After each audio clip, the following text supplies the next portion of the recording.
Hunt and Hill. Hunt Palmer, Jeremy Hill, holding down the middle of the day. Live from the Mercedes-Benz of Baton Rouge studios. It's Hunt and Hill. Now on 104.5 ESPN Baton Rouge. Welcome in, Hunt and Hill on a Monday from the Mercedes-Benz of Baton Rouge studio downtown in the capital city. I am Hunt Palmer. He is Hill, Jeremy Hill, Casey Gaines, and Taylor Sharp back there on the ones and twos. Mr. Hill, how are you? I'm doing amazing. I don't know how Saints fans are doing today. That was a brutal one to watch yesterday. That was awful.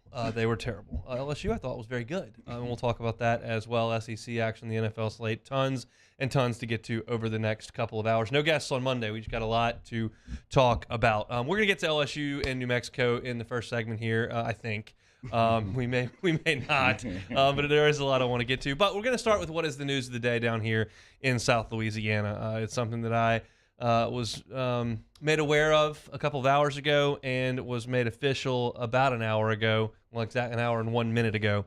LSU and Tennessee will be playing at 11 a.m. next week. And I sent out just a little joking tweet this morning that was well before I had any inclination of what was going to happen. And I just said, look, I know that I talk about liking 11 a.m. games and 2:30 games because I get to go home early and it's all fine and dandy. Look, I'll take the night game next week because I'm that kind of guy. And it was just a total joke. But the real point and the sentiment that I actually carry is we have not had a great environment inside Tiger Stadium since Joe Burrow's senior day. 2019, Texas A&M, we beat them by 1 million, and the next year was COVID, and last year the team lost so many games early, the coach got fired early, it wasn't great last year. And so I thought with a top 10, potentially top 5 Tennessee team coming in, an LSU team maybe coming off a road win against Auburn, 2-0 in the league, that could be a real juiced-up environment that we haven't seen in 3 years, and that's something that I certainly was very, very excited about the potential for. But you knew that this was CBS's week in for the doubleheader and that all signs were pointing to A&M and Alabama being the primetime game. LSU and Alabama carried that window for a decade. They decided to move on for it for good reason, and they've got the drama in this one with A&M beating them last year and all the Jimbo Saban stuff. That was going to be primetime. And then you look at the rest of the schedule and you think, okay, LSU and Tennessee are probably the second best game. Maybe because CBS loves their prime time, loves that 2:30 slot, maybe they'll go Alabama A&M there and they'll get a lot of eyeballs. Then they'll have Saturday night in Death Valley right on the heels of it with a Heisman Trophy candidate and a top 5 team. Like maybe they could do that, but it wasn't likely. And then you find out what actually happened. And the SEC and LSU badly wanted CBS to take LSU and Tennessee, either at 2:30 or at 7 o'clock. That was the strong preference of LSU and the SEC. CBS did not care. CBS said, we got the number 1 team in the country. They're playing Auburn. We're going with that game. And that was the end of the discussion. And LSU tried, and the SEC tried. And the SEC is working with LSU here, but you've got a CBS contract that's expiring, a relationship that's not awesome, and they didn't get their wish. And it's a bummer. Yeah, no, I think anytime you think of big-time football games at LSU in Tiger Stadium, I think I'm visually saying 90% plus of them are at nighttime. And so to me, this just kind of pairs up to, you know, a game that should be that way, but for whatever reason, CBS is going to do what they got to do. But honestly, they have no reason to help the SEC out. They're going to do everything in their power to make sure they bend to the beck and call of the Big Ten and all their wishes to make sure that relationship starts off on a smooth slate. And so for them, they don't have to do LSU any more favors. They can kind of do whatever the heck they want, and you know, whatever kind of happens along the way, it kind of happens. And so it's very unfortunate. I think as a player, I hated those 11 a.m. games. You're waking up at 4:35 in the morning and trying to knock the cobwebs off and get ready for a football game. I'm sure a lot of fans feel the same way. You got to get out there to tailgate at 7 a.m. It's just, I don't think it's just not fun for anybody. I think probably me and Hanny are the only people that may simply want this a little bit. Not the worst thing in the world for us. You're done at 7 o'clock. Yeah, not the worst thing for us, but I think everyone else in this situation, just where we're at, 2:30 at least, 11 is just crazy for a team ranked so high. And then especially with the team, getting better each week, it's looking like I don't want to, count any chickens before they hatch, but I think if you win that Auburn game next week, you're playing 11 o'clock kickoff the week after. It's just, I don't think that's moving the needle for anyone here. And I think, Tiger Stadium, I was pleasantly surprised last season for that Florida game, obviously with everyone kind of reading the tea leaves on the wall with Coach O. Great atmosphere, but we just know what Death Valley is at nighttime, and I think it's just very unfortunate for everyone in the city that game's kicking off just so early. And the question I've gotten is, well, there are a lot of other slots. Like, why can't they fill the other ones? I'm looking at the schedule. Well, South Carolina and Kentucky are playing at 6:30, and Ole Miss and Vanderbilt are playing at 3. Like, why can't we have – well, here's the deal. The ESPN, not ESPN2, not ESPNU, not SEC, ESPN cannot broadcast a Southeastern Conference game against CBS's primetime slot. It only happens twice a year, and ESPN cannot broadcast the SEC in that window. They're not going to put number 8 Tennessee, whatever they are, at Death Valley on the SEC network or ESPNU. They're just not. They're going to put it on ESPN, and now they've got the platform where game day spills right into it. You've got every eyeball in the country, and then you flip into Saturday and Death Valley, and you're probably going to keep a lot of those. It's just they're just not going to put LSU Tennessee on a regional network. They're not going to do that. So it's just a huge bummer, and it's been made clear to me that the Southeastern Conference and LSU tried, and CBS just did not care. And they're going to take Georgia and Auburn. And the thing that's so disappointing is that there is a significantly better chance that Brian Harsin doesn't even coach that game than there is that Auburn wins it. Mm-hmm. Georgia is going to beat Auburn from pillar to post, start to finish. It's going to be a 30-point spread, and it'll be probably lots worse than that. Auburn stinks out loud, and Georgia's the best team in the country. That matchup stinks.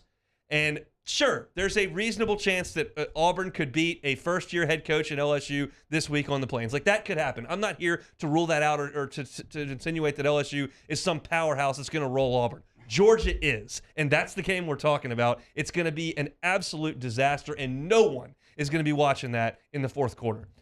And there's sour grapes there involved as well, but it's just common sense. Like, LSU and Tennessee's got a chance to be a really, really good game. Now, sure, Tennessee they got a good offense. They're a good team. They could give it to LSU. It's possible. Auburn's awful, and they've had every opportunity to show it. We just watched them play a functional football team 10 days ago, and Penn State whooped them. Mm-hmm. So I mean, Missouri's awful, and they should have won the game in Jordan. So I'm cranky about it. Everybody in this town's cranky about it. Not going to do any good to complain, but I've got a microphone in front of me, and it's a Monday show, and we just played New Mexico, so I might as well get a few shots in. Yeah, no, you definitely have to. And I was just laughing. It's sometimes funny after some of these football games. You see Harsin on the field storming around the place like they just won the SEC West, like they're headed to Atlanta. It's his last win. You celebrate your last win. Yeah, I guess so. You got to take it where you can get. But he's jumping up on people's shoulders, hugging everybody. I'm like, dude, y'all should have lost this game. Y'all pretty much did lose this game. You lost to Missouri. I'm sorry. I'm not giving you a win for that. That was terrible. There's no way they should have came out on the other side of that. But yeah, it's just, they're putting that program on the national stage. But, I think we all know kind of how that's going to turn out. It's just kind of unfortunate for everyone here. We know just how electric this place can be, especially for a night game like this, a big ranked opponent coming into town. And I just hope people show up. It's going to be early. The Florida game's giving me a little more hope. Last year I thought that place would be empty, but people showed up. Yeah, it was a decent environment. Yeah, decent environment. So hopefully this year, with a little more buzz. Obviously the team's getting better week by week. I think if you do beat Auburn next week, I think Tiger fans will suck it up and show up. But, this just is a brutal one for the team, man. You got to get this game at nighttime. So the kickoff will be at 11 o'clock on ESPN. It'll be what game day leads into for LSU and Tennessee. Also at 11 o'clock that morning, Arkansas will be at Mississippi State. Missouri will be at Florida. The 2:30 game, as we mentioned, Georgia-Auburn. Then at 3 o'clock, Ole Miss at Vandy. South Carolina is at Kentucky at 6:30, and then the night game is A&M at Bryant-Denny Stadium at 7 o'clock. So if you're an LSU fan, get out there, watch LSU in Tennessee. You'll be done with that game at about 2:30, and you got your afternoon, and then you'll have your evening to watch A&M and Bama. And I'll be pulling for Bama. I get to do that like once every 5 years, so I'll be pulling for Alabama in that game. Just a bummer. So we'll get your thoughts in the Bayou Ford chat over there on YouTube. Appreciate y'all hanging out with us. Throw us a like if you could. We certainly appreciate that. We got a ton of football to actually talk about. The Saints were just atrocious yesterday. LSU, I thought, looked very, very good. We'll go through our gambling picks, which if you thought the Saints looked bad, You should see my gambling picks from last week. We'll go through those as well when we come back. Our thoughts on LSU 38, New Mexico 0. It's Hunt and Hill. Hunt Palmer and Jeremy Hill. It's Hunt and Hill. Football season is underway, so now is the perfect time to download FanDuel, America's #1 sportsbook. But first, right now, new customers get a no-sweat bet up to $1,000. That's free bets back if you don't win the bet. Just sign up with promo code 1045 ESPN.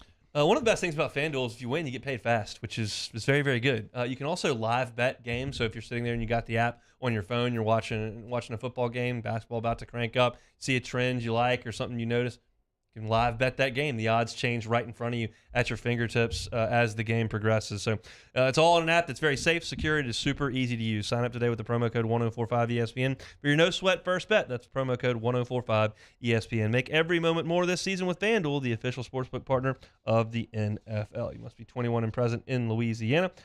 First online real money wager only. Refund is a non-withdrawable free bet that expires in 14 days. Restrictions apply. See terms at sportsbook.fanduel.com. If you or somebody knows a gambling problem and wants help, call 1-877-770-STOP. Our listeners fire off their opinions on the jimsfirearms.net hotline at 499-1045. Keep listening for your next chance to shoot us your thoughts with the jimsfirearms.net hotline on 1045 ESPN Baton Rouge. Bayou Chrysler Dodge Jeep Ram has $12,000 off MSRP on all new 2022 Ram Black Widow trucks in stock. All new Bayou vehicles come with a 1 million mile powertrain warranty and free delivery. If you need sales or service, the crew at Bayou is going to do right by you. This is a house call. This is a follow-up appointment. This is a diabetes checkup. This isn't just more convenient care, it's more advanced care. This is innovating healthcare at Louisiana's #1 hospital, Auctioner. I've been doing business with Luba for 25 years. They're dependable, trustworthy. It's just the attention to detail with our clients. Our folks have years and years of experience. They're highly trained professionals, but many companies have that asset. What I'd like to think makes Luba a bit different is that we use those talents in a way that truly is dedicated to serving the needs of the folks who depend on us. Eli's always been into grilling. It took us a while to see it, but the signs were there. What are you doing, Eli? I knew grilling was my thing. I have been talking about it throughout my career. Happy with the results? I am. Got the new grill from barbecueguys.com. It performed great. My advice, as I always told my boys, do more of what you were born to do. Barbecue Guys, for those who were born to grill. You want cheese on your burger, Pops? I'll take a little cheese. Crime has serious consequences, but anyone can make a mistake. If you find yourself in trouble with the law, know that you have rights, and it's okay to demand them. The law offices of O.C. Brown are here to protect you and your rights. Felony or misdemeanor, DUI or drug charge. No matter what crime you're accused of, you still have rights. Let the law offices of O.C. Brown uphold them. Call 225-343-1111. Your law firm for a lifetime.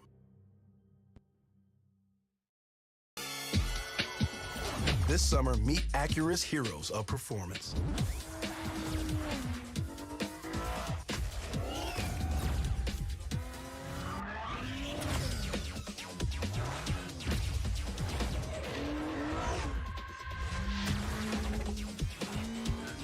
Only available at the Acura Summer of Performance. This summer, visit your local Acura dealer for attractive offers on the MDX.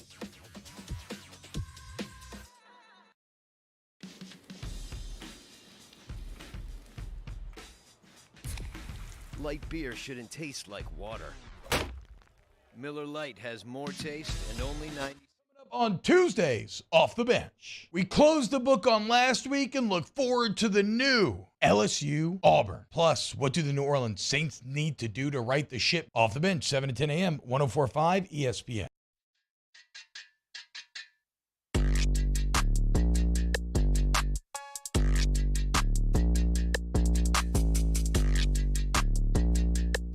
This is Hunt and Hill on 104.5 ESPN Baton Rouge. All right, now all the whining and complaining's out of our system here on a Monday. We'll talk about the Ball game on Saturday night. These games are what they are every year. You know, 1 year out of 20, UAB or Troy shows up. The other ones are laughers, and that's what this was on Saturday night. Now, whether you do enjoy it as a time to go tailgating, you do enjoy it as maybe a chance to bring the kiddos to the game. I mean, my niece came to her first game ever. She's 3, had a ball. Or maybe you just don't feel like going and you give your ticket to somebody else because you think that it's a waste of time. Whatever. But there are times where you can look at some things and actually take them out of this game. And I harped all week last week on the fact that I wanted to see Jayden Daniels play from the pocket. And he was excellent on Saturday night. New Mexico's not that good, but he was a different quarterback in that game, even different than he was against Southern, which is another team that LSU is going to run over, and did. I thought there were some specific plays that I looked at in the game where he looked like a pocket passer. There was a 3rd and goal from the 32 that LSU had been backed up, penalties and whatnot. There were 10 minutes to go in the second quarter, and it's 3rd and goal from the 32, and he sits in the pocket. He got to his 3rd or 4th read and got over to Cole Taylor, who picked up, 17 yards or something. But it was just, he went through all his progressions. It was a 1st and 10 in the 3rd quarter. 10 minutes to go in the 3rd quarter, he scrambled to the right, never dropped his head to try to make a run. He was looking down the field the entire time, hit Malik Neighbors for 16 yards. Malik almost dropped it, but he hit him and got 16 yards. Then a couple plays later, there was a 4th and 5. They blitzed him, and he did tuck it and run. Now, that's the play I ended up actually getting hurt on. But I thought his decision-making was great. He looked calm and collected in the pocket. He didn't have happy feet, and he delivered the football accurately. He was 24 of 29 in the game, 279 yards, and didn't turn the football over. And then when he had to run, he did 9 times for 37 yards, had the 23-yarder. I thought Jayden Daniels played a great game on Saturday. Yeah, I think so too. I think for him, he had a couple missed throws early on in that game, but I think for the most part, accurate the football. I thought him getting the ball deep to Hilton early. I thought that was a huge boost for his confidence, making those big time throws. I really can't remember too many more throughout the season that he's thrown that far, but I think if he's comfortable making those type of throws, the sky could be the limit for this offense, because you do, like we've been preaching all along, you have so many weapons on the outside, and these kids are just going to continue to get hope. And I know it's New Mexico. We're not pumping too much here, but I think for Jayden, just watching him kind of get comfortable in this offense, the offensive line, who I think we've kind of bashed so much and not giving those guys credit. They're giving him time to survey the field, giving him time, to look downfield and make throws, and they're giving him running lanes to rush. And so those guys are getting better as well each week. And so I think looking at the way Jayden played, that's something you can continue to build upon. I think the receivers are starting to get a lot more confidence in him. And the only thing I would say is we kind of want him to slide a little more when he gets to the second level. Because, as the competition gets up, those hits are going to be a lot harder. So let's try to get him to getting some slides down, get to the next play, because, those hits could definitely take you out of game down the season. You were certainly first on this mountain, and I climbed up there eventually, but it proved itself to be true in this game. Now, again, it's not exactly Florida's defense here, but there are a lot of things that have to happen in the pass game for it to work. You got to play up front and block. We know you've got to see the field as the quarterback. You got to deliver the ball. Guys got to get open, and then you got to make the catch. So there are a lot of different pieces, but the end of those pieces is something that we don't have really any concerns about. Malik Neighbors is going to get open. Jack Vetch is going to get open. Kayshawn's going to get open. Jeray Jenkins going to get open. We've seen Brian Thomas now make big plays. Chris Hilton make a big play. Like that part of it, we don't really have to worry about at the wide receiver spot. So. And we don't have to worry about Jayden Daniels being like immature or not. He's played a lot of football, and if that offensive line can hold up a little bit, and he starts to see the field the way that he did, and be more patient in allowing himself to see the field, you may have something here with this offense. Yeah, I think so, because the biggest thing I've noticed between this year and last year is just the play calling. Denbrock has done a phenomenal job, and I know sometimes, especially in that Florida State game, it could be very frustrating as a fan. It's like, why aren't we converting? Why aren't we doing things? Guys are getting open, and I think as a coordinator, you can only draw it up. You can take the horse to the water. You can't make him drink. And so I think for Jayden, once he starts drinking a lot more, it's got his offense. You got to see the yards piling up. You're going to see the passing touchdowns pile up, and that's not even talking about the run game, which I think has gotten a huge boost. I know it's New Mexico and Southern, whatever, but I think the run game is something. Then see Noah Kane kind of get in the mix. So this offense, they have weapons. I think a lot more than Coach Kelly's had, especially on the outside. And you see him and Denbrock really dialing stuff up and get these guys going a lot. to me, I may have never in my life seen a box score more noteworthy than the one we saw on Saturday. I mean, they were doing things they hadn't done since 1977 on Saturday, and we'll get into some of that because it's interesting to kind of hear those stats. But to me, the far more interesting piece was not the laughable statistical gap between these two teams.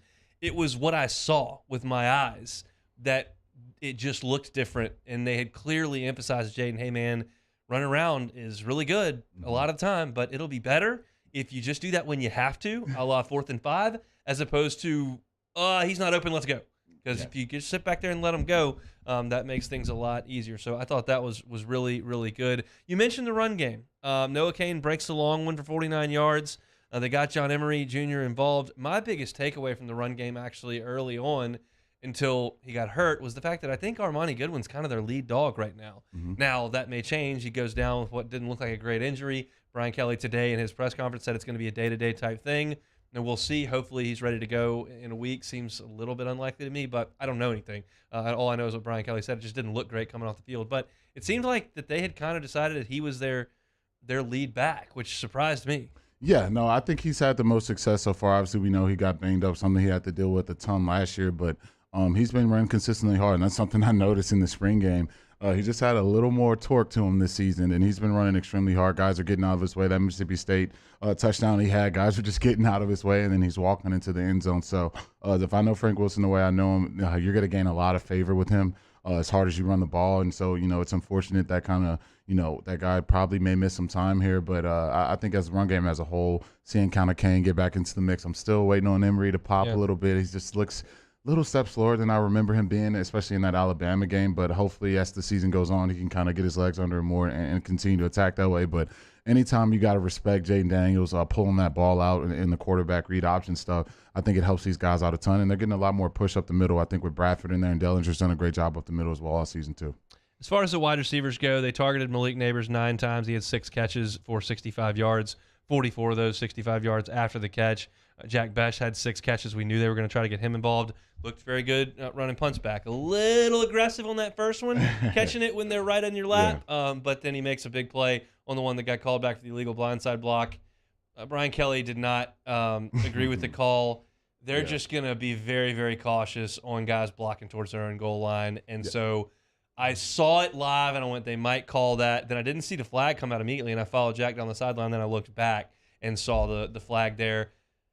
That's not one I'm going to go nuts on as an LSU supporter here. You got to probably be real careful on those. So if it happens against Alabama and we get a 70-yard punt return, I may feel a little bit differently, but you can't block going back that way. I definitely had to work on my press box etiquette, so I'm in the second row in the press box. Jack's like up the side. I'm like, go, Jack. And everyone's like turning around. Brandon Taylor turns around.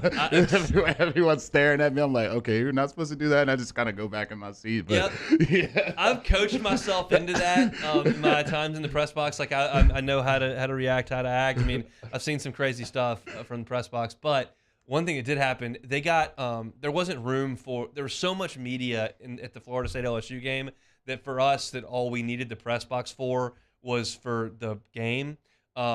They got me a single ticket, and I went down and watched the game. So I'm down there like I am cheering and clapping and whatever. And then I went up for the fourth quarter to the press box, and we hit Jenkins on that touchdown to cut the lead to 7 or whatever it was. And I'm clapping like, touchdown, let's go, like clapping. And then I turned around, I was like, oh, that's my bad. That's my bad. That's frowned upon. Yeah, it definitely is. So I'll know that going forward anytime I'm up there again. Like BT just broke his neck looking at me like, bro, what are you doing? So I'm like, all right, my bad, BT, my bad. I'm not gonna go too hard up here. So, but yeah, I think that was great. And I talked about it last week. It's like, when do you have no offense, but you have a walk-on guy returning punts? I'm like, let's get a scholarship guy back there. The second they do it, he takes it to the house. And so I think for Jack, they feel really, really great about his hands. I don't have any problems with that. I know he's very, very sure-handed. And so I think it's great to see him kind of get that confidence of taking one to the house. And I think that's a guy you can depend on going down the season. Still worried about kickoffs a little bit, still missing field goals. So Still got some stuff we got to fix, but I think it was a great boost to see Jack back there catching punts. Nuss look more comfortable. Yeah, most definitely. And I think for him in the game, they made it a big priority. Just get the ball out quick. Get the ball out to the weapons. That's what I've been saying this entire offseason. Those guys are going to make it. Seems like no one can tackle BTJ. The first guys, they just bounce off of him. And when you do that, you get the ball out quick, let your weapons make plays. I think it just makes it easier as a quarterback. You're not sitting there holding the ball, waiting for someone to get open. I think that's where Garrett can kind of really show his arm talent when he's not thinking too much. Catch it, get to my read, get the ball out quick, and let's move the sticks and let's keep rolling. So I think for him, they feel a lot more comfortable than he was. He's not, running around like he's Bo Nix Manziel, trying to throw it across his body and do all that thing. Let's just get the ball out quick. If nothing's there, throw it away. Let's get to the next down. So if something does happen to Jayden, you're one snap away from being the quarterback, and then Rod Walker's the backup quarterback. So I think you can never kind of overlook Nuss's progression because he's literally one snap away from being the starting quarterback. Here's a worthless question, but I'll get your thoughts. I feel like I've had a pretty good handle over the last 15 years on who is probably the fastest guy on the team. And you go back to Trendon, you had Xavier Carter. Those guys were literal track guys. You had Dante Jackson, who was a track guy. I mean, you usually knew who was the fastest guy out there on the team. Is Chris Hilton the fastest guy on the team? I would venture to say that. I think so. He can go. He can fly. He can definitely fly. And anytime you're a track star, state champion guy like that, you're probably going to walk into that building probably being the fastest on the team. I'm trying to think. Nah, I don't think anyone's faster than Chris. I mean, he can roll. Who's the fastest guy on your teams? I would say Odell was definitely up there. Jalen Collins was really, really fast too. He could roll. Yeah, he could roll. I'd probably go JC or Odell. Those are probably the two fastest I can think of. Chris Hilton can go. I mean, he had a touchdown on the last play of the year last year in the Texas Bowl, and then had the long one for 51 yards. I thought that throw was pretty good. Maybe didn't quite adjust his body to it. I would have liked to see him keep his feet rolling, there, but you made the catch. Just catch it. I'm a fan of just catch it. Yep. Obviously, we love the big touchdowns. That makes it great for the highlight taste. Great for this. My boy Big Fave says great for the stat sheet. But let's just extend the sticks, man. I was talking about who was I talking about? Somebody from the West Bank. And I mentioned Big Fave on the post-game show on Saturday, and 2 seconds later I had a text. Hello, somebody. It's like, what, Fave? Where you at? Like, all right, there's Big Fave. He's got us locked in because he wasn't there. He took the day off on Saturday. Yeah, man. But, yeah, it was a lot of fun. So we talked a lot about the offense there. I do want to talk about the defense and then just some of the statistical feats that LSU accomplished on Saturday are nuts. If you haven't heard them, come back. We'll do that next on Hunt and Hill. Hold down the middle of the day. This is Hunt and Hill. Bayou Ford, check out the inventory, BayouFord.com. They got new, they've got used, and they update it as the inventory changes. They get cars in, cars move off the lot, and get sold. You want to be updated? Just head over to BayouFord.com. If you don't see exactly what you like, that's okay. You don't have to settle just because exactly what you want isn't on the lot or on the website. They'll customize a vehicle for you, and they can turn it around in 60 to 90 days. And when they do, and your vehicle arrives, they'll have one of their 6 full-time drivers drive it right to your front door. Convenience is key at Bayou Ford. Yeah, head over to BayouFord.com. They have the all-new 2002 Ford Expedition Timberline that has a Ready Lift 3 kit on there, and also all-new 2021 Ford F-150s. They're getting $14,000 off MSRP, including the Black Widow edition. Bayou Ford. Check out the inventory, BayouFord.com. Bayou Ford, they're going to do right by you. In times of need, get a full list of phone numbers, websites, and other important emergency information on the Demco Stormwatch page at 1045ESPN.com. Le posso offrire un caffè? Le posso offrire un caffè? Andiamo insieme da me, non c'è. Call Mr. Electric today for electrical repairs, upgrades, and installations. Dad!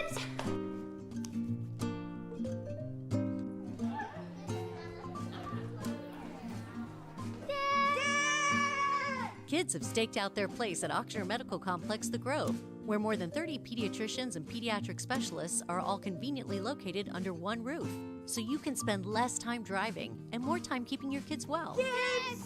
It's no wonder kids call dibs at The Grove. Ochsner Health Center for Children. Bayou Ford has $15,000 off MSRP on a new 2021 Ford F-150. All new Bayou vehicles come with a 1 million mile powertrain warranty and free delivery. If you need sales or service, the crew at Bayou Ford is going to do right by you. I've been doing business with Luba for 25 years. They're dependable, trustworthy. It's just the attention to detail with our clients. Our folks have years and years of experience. They're highly trained professionals. But many companies have that asset. What I'd like to think makes Luba a bit different is that we use those talents in a way that truly is dedicated to serving the needs of the folks who depend on us. Gulf Coast Office Products is a nationally recognized Savin office equipment dealer based right here in Louisiana. Over 100 employees strong, Gulf Coast has the boots on the ground to support all vertical markets from education, engineering, legal, and finance. With the latest in office technology from desktop to production segment units, Gulf Coast and Savin have the perfect fit for you. Call 225-756-2644. That's 756-2644 for Gulf Coast Office Products. Oh, hey, what's up? It's Big D and Bubba, 100.7 The Tiger Morning Show. We'd love for you to join us every weekday, 4 a.m. till 9 a.m. Yeah, everything you want in a show. Country music. We got laughs. We got celebrity in-studio guests. We just need you. Join us every weekday morning, 4 a.m. to 9 a.m., right where it all started. That's right. Louisiana's country station, 100.7 The Tiger. ServiceMaster Elite create clean, disinfected work environments. As a local business, we take pride in serving the New Orleans and Baton Rouge areas. Our cleaning protocols follow CDC and OSHA standards for healthcare settings, offices, senior living, restaurants, and industrial plants. Contact ServiceMaster Elite to get your operation ready for reopening with germ disinfection cleaning. Join us for the next edition of Handy Time. Skip Bertman is with us to talk about his new book, and Dwayne Colucci with the latest odds from Las Vegas. Handy Time, noon weekdays on 104.5 ESPN Baton Rouge.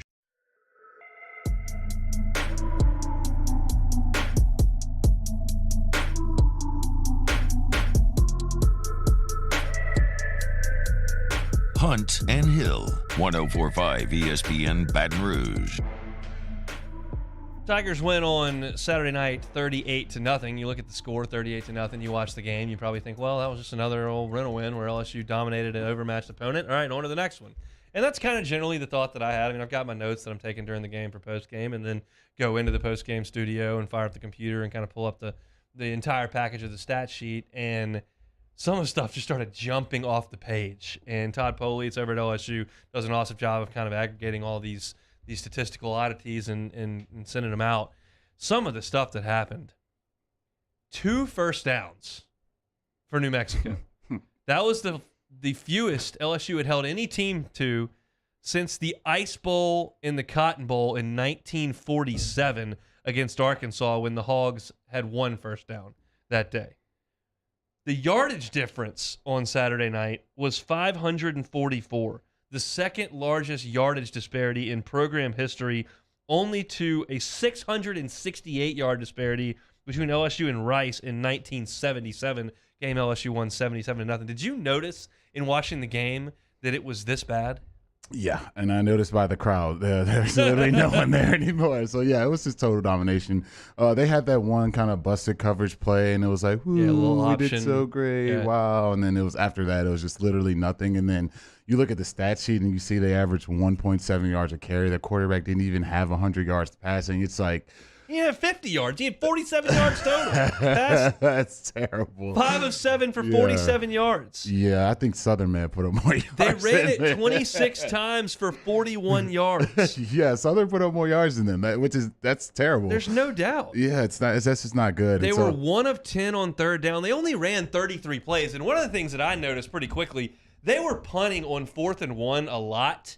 I have a new rule. If you're in a buyout game like this, where you're just catching a huge check, every time you punt on 4th and 1, we're cutting at the $100,000 off the check. Don't show up in Tiger Stadium punting on 4th and 1.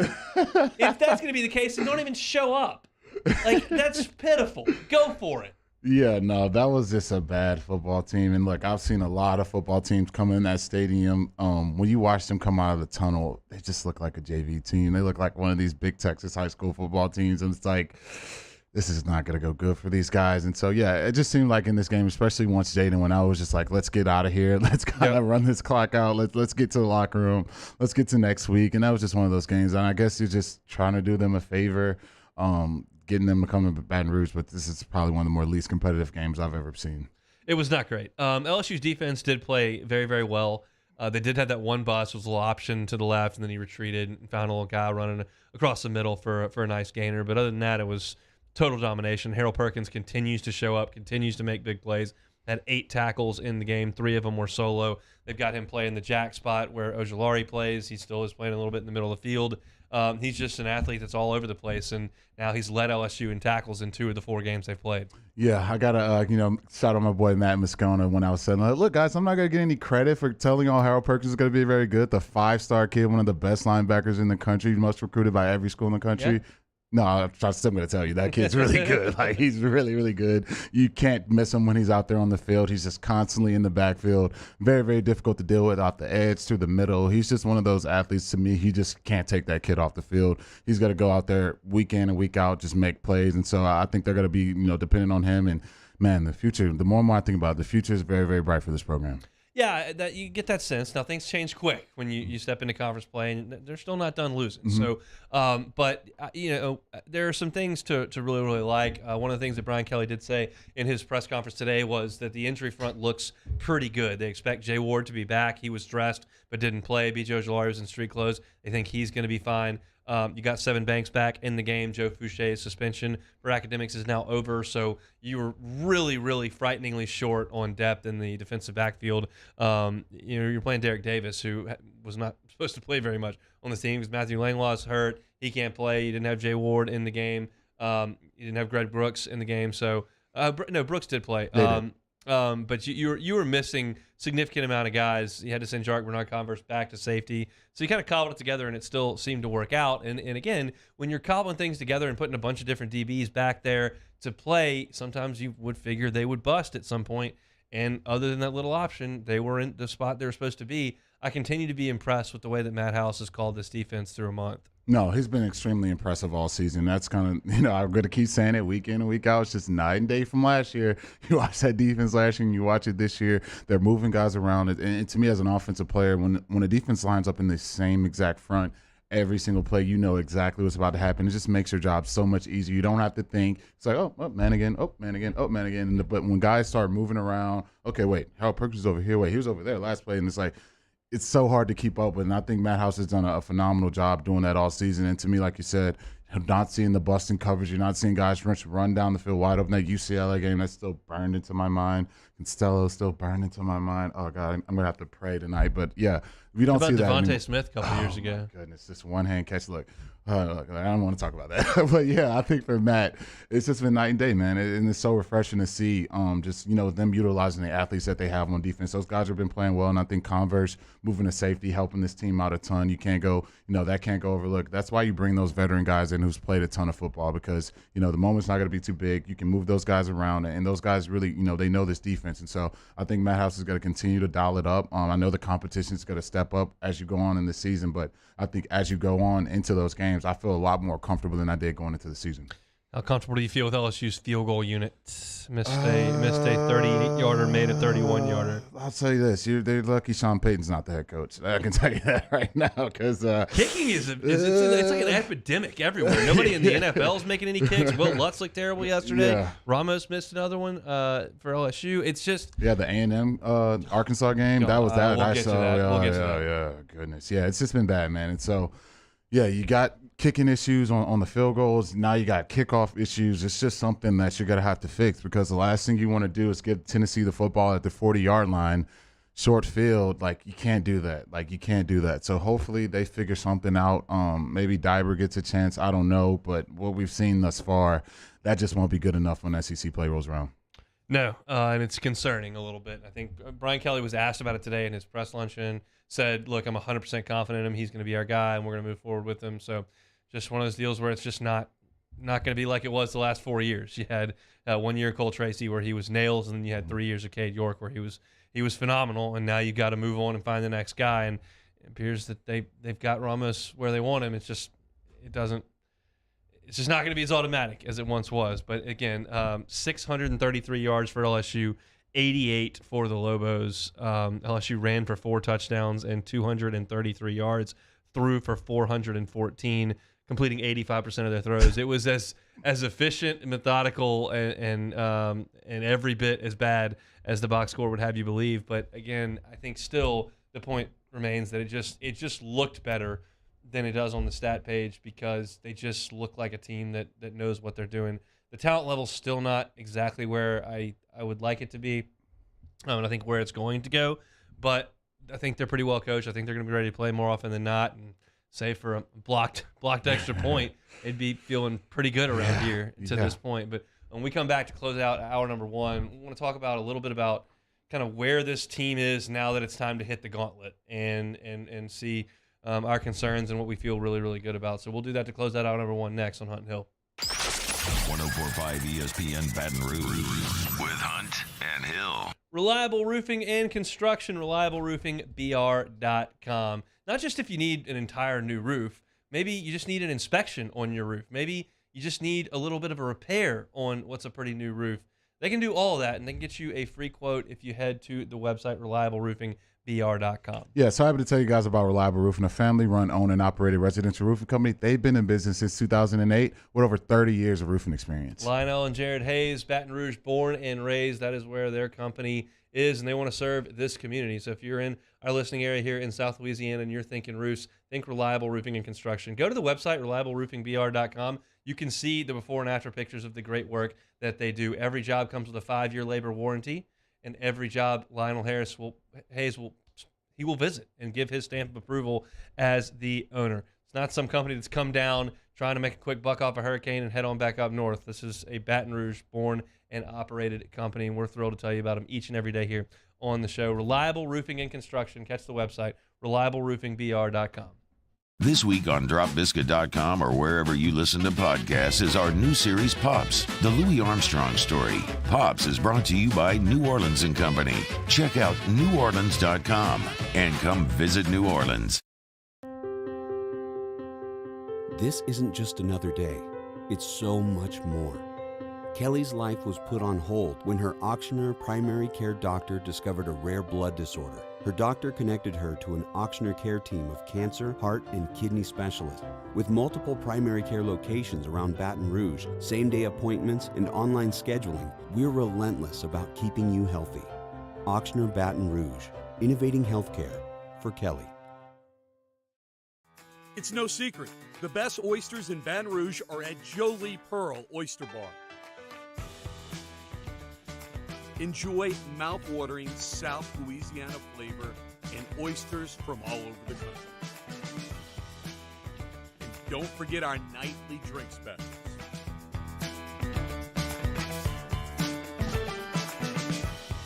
Jolie Pearl Oyster Bar, located in downtown Baton Rouge. I've been doing business with Luba for 25 years.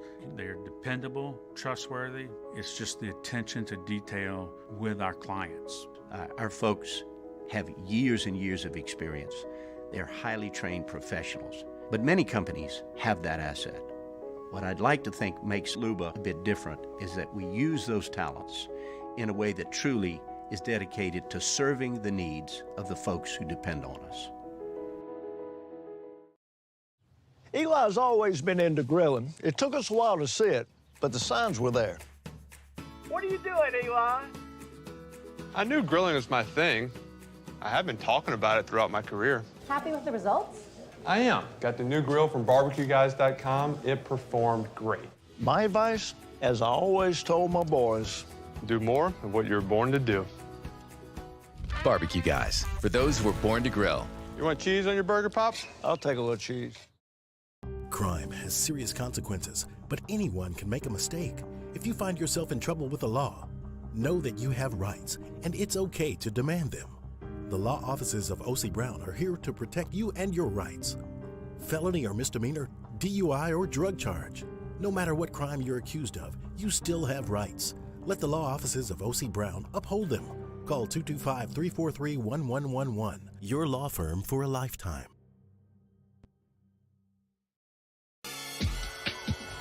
This summer, meet Acura's heroes of performance.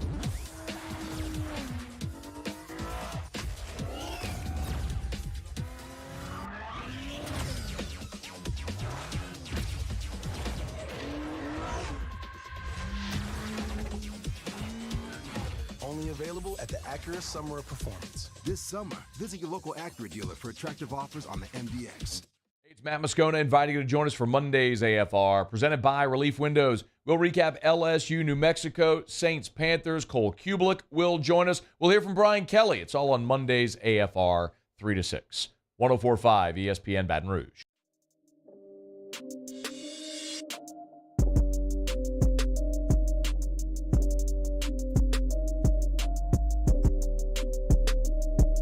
This is Hunt and Hill on 104.5 ESPN Baton Rouge. Opening hour on Monday, always brought to you by The Shed Barbecue on Burbank. If you know that great restaurant in Ocean Springs, you hit it on your way to and from the beach over the years. They are now here in Baton Rouge over there on Burbank. Awesome, awesome seating area inside and outside. Great place to watch games, great place to hang out and grab a drink, and of course get that delicious barbecue from The Shed. They got your brisket, they got your pulled pork, they got your awesome ribs, they got some great sides like mac and cheese, potato salad, they got your greens. Shed is an awesome, awesome spot over there on Burbank. You're looking for lunch during the week, great spot to get on through at The Shed. They can get that barbecue out real quick. So check them out over there at The Shed Barbecue. They bring in the opening hour each and every Monday here on Hunt and Hill. And we want to remind you to get fed from The Shed. Register your office to win lunch from The Shed Barbecue. Listen every Monday afternoon at 1 o'clock when we announce our weekly winner. Get fed from The Shed with Hunt and Hill, The Shed Barbecue, and 104.5 ESPN Baton Rouge will give you our winner here coming up to open up hour number 2. That'll be at 2 o'clock. So, we want to close out this hour here, Jeremy, before we turn the page to the SEC slate and then what we saw from the NFL over the weekend, including the Saints. But do you feel any different now, a month in, than you did to start the season before you saw them play it down? For the Saints? No, for LSU. For LSU? Oh, yeah, I do. I definitely do. I was extremely concerned about the offensive line. Obviously, you got to start freshman at left tackle. Didn't know what they're going to do at right tackle. I thought that was a huge cause for concern. Watching that Florida State game, the right tackle was a big cause for concern. But I think getting Emory out there, moving Dellinger to guard, I think they've done all the things I said they were going to do. They're going to rotate and kind of find what works for them the best. And I think they're getting to that point now where they feel really comfortable about the offensive line, and it always starts there. And then the defensive line, to me, is as advertised. Even without, Mason Smith being in that front, I think they've done a phenomenal job, getting after passers and being disruptive and making plays. And I think the secondary, which I think is not getting enough love and buzz right now, Garner's been playing well all season. That's a guy that, I had some question marks about. Anytime you're talking about the ULL kid starting cornerback for LSU, but he's played lights out. And I know it's not, against the Alabama receivers and some of the guys they're going to go against later this year, but the secondary's played, well this year, not many busting coverages. So there's a lot of things I thought could be issues that they kind of shored up. Special teams is still one. I didn't think that would be a big of an issue, but I think for the most part, they've kind of done some things that I thought could be issues and kind of shored a lot of those things up. They look a little better than I thought they would. And I think Jayden Daniels on Saturday may have taken a significant step forward. We will certainly learn about that on the Plains at Auburn. I don't love the running game, but I didn't love it as we entered the season. And I think the passing game's got a chance to really click. And if you can allow Jayden Daniels to run around a little bit more than I thought he would, there can be some days where this offense can be pretty good.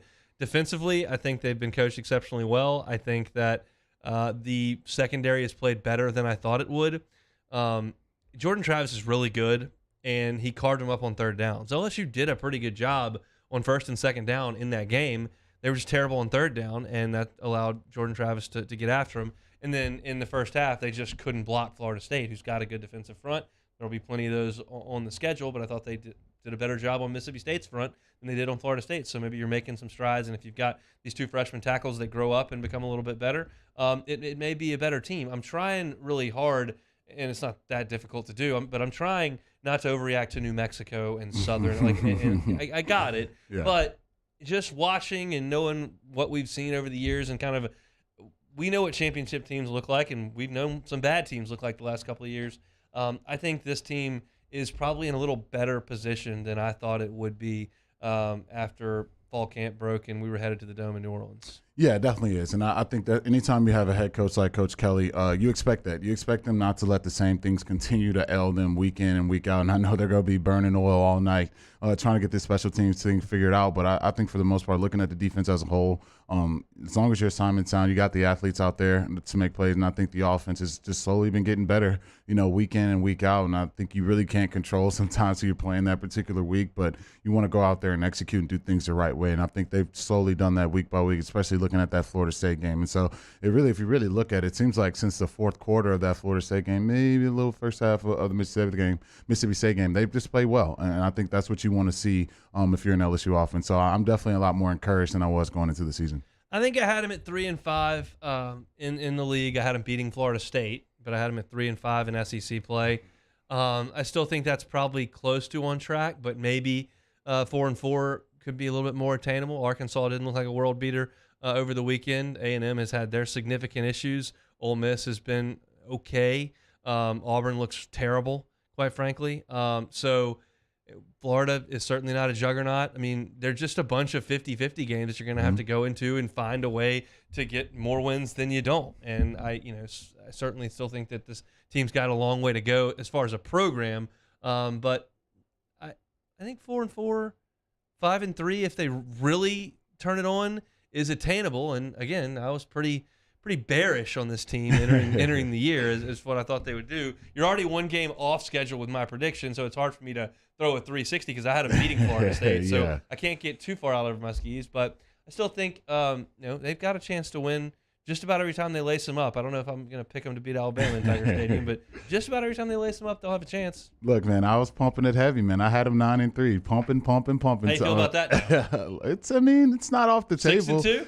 Yeah, it's not off the table. It's not off the table. I think that obviously seeing what Auburn is, that's a game, anytime you go into LSU season, you're like, man, we got to go to Auburn. That game's going to be a tough one. Like, now I'm looking at it like, man, if we lose this game, that's going to be embarrassing because that program is just – it's hanging on by a thread right now. And so, yeah, I think some of those games that you really thought would be a lot tougher than they are. I mean, you had the Aggies beating them to end the season. Like, I don't think I'm going to go that route when we picked that game to end the season. So there's some games in there where you figured, it'd be really tough to come out of the other side. But I think that Tennessee game is going to be huge on how things go. If they find a way to beat Tennessee, then, man, I think I may have a purple skin walking in the studio next time. So, yeah, let's see how they think goes. Yeah. But I definitely feel a lot more comfortable about it than I did, early on in the season. Got to handle Auburn first. We're going to talk about the craziness that went on the plains of Auburn, Alabama to start off hour number 2. Also going to get to the entire NFL slate as well.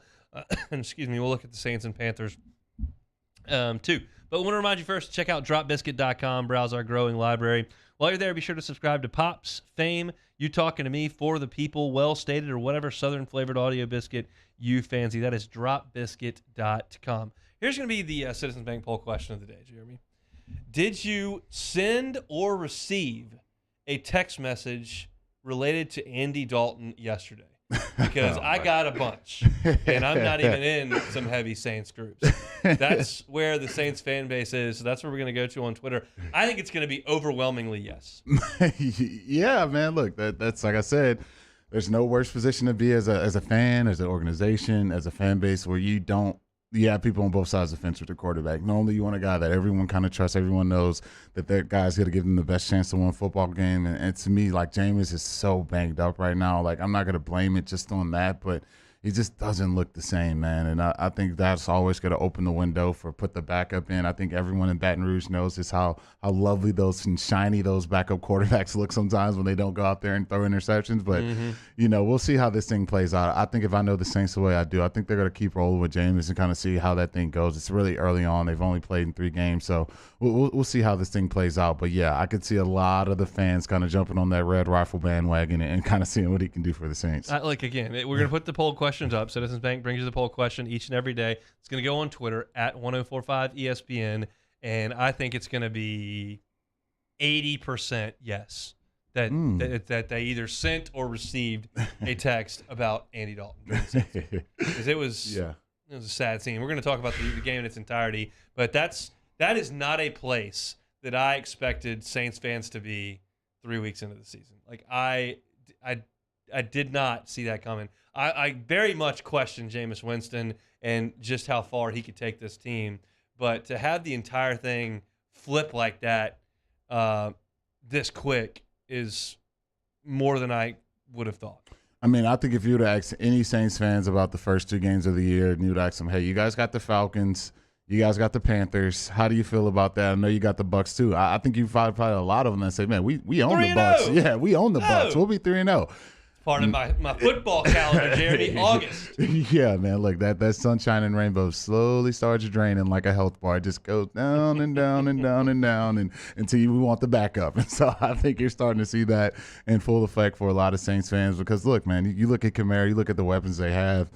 That offense should not look that bad, man. And it just doesn't look like an offense. And maybe you can blame Sean Payton not being around. Maybe you can blame Jameis. You can, blame whatever you want. But I just know that Saints offense, that's just not the way they're supposed to be playing right now. All right, let's give you our barbecue winner from the Shed. We'll get you fed from the Shed each and every Monday here on Hunt and Hill. Go to 1045ESPN.com to register your office to win lunch from the Shed Barbecue. This week's winner, Shane LeBlanc.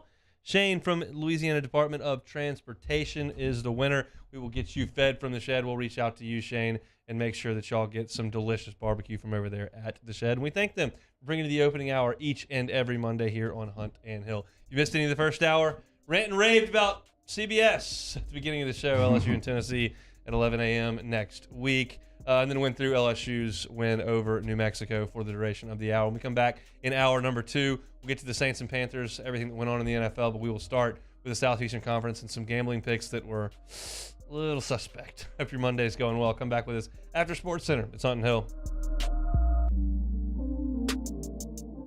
Follow us on Twitter at 1045ESPN to cast your vote in the Citizens Bank and Trust poll of the day. Vote daily inside Off the Bench, anytime.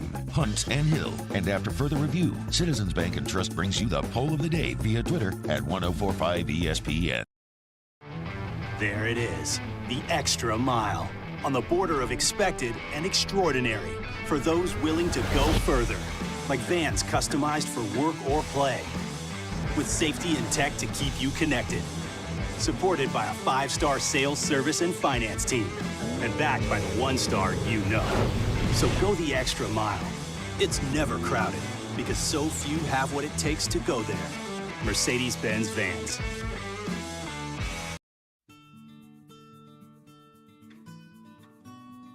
This is a house call. This is a follow-up appointment. This is a diabetes checkup. This isn't just more convenient care, it's more advanced care. This is innovating healthcare at Louisiana's #1 hospital, Ochsner. I've been doing business with Luba for 25 years. They're dependable, trustworthy. It's just the attention to detail with our clients. Our folks have years and years of experience. They're highly trained professionals, but many companies have that asset.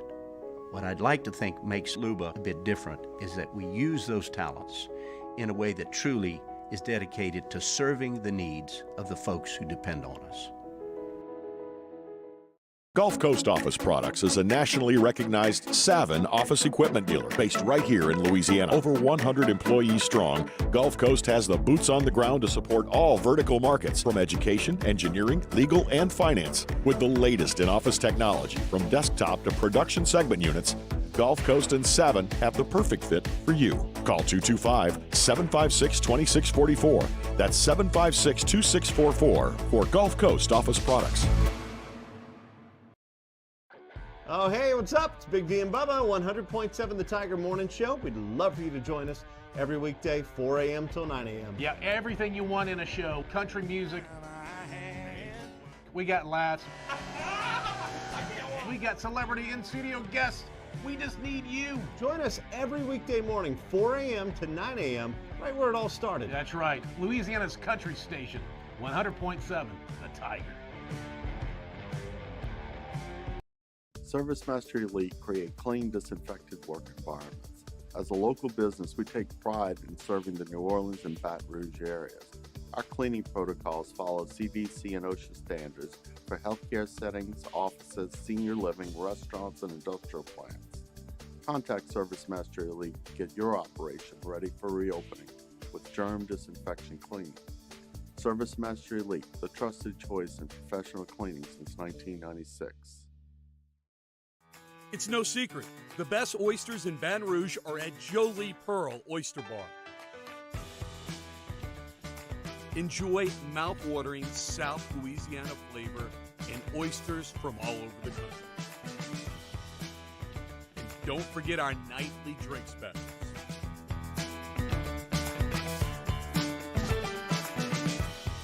Jolie Pearl Oyster Bar, located in downtown Baton Rouge.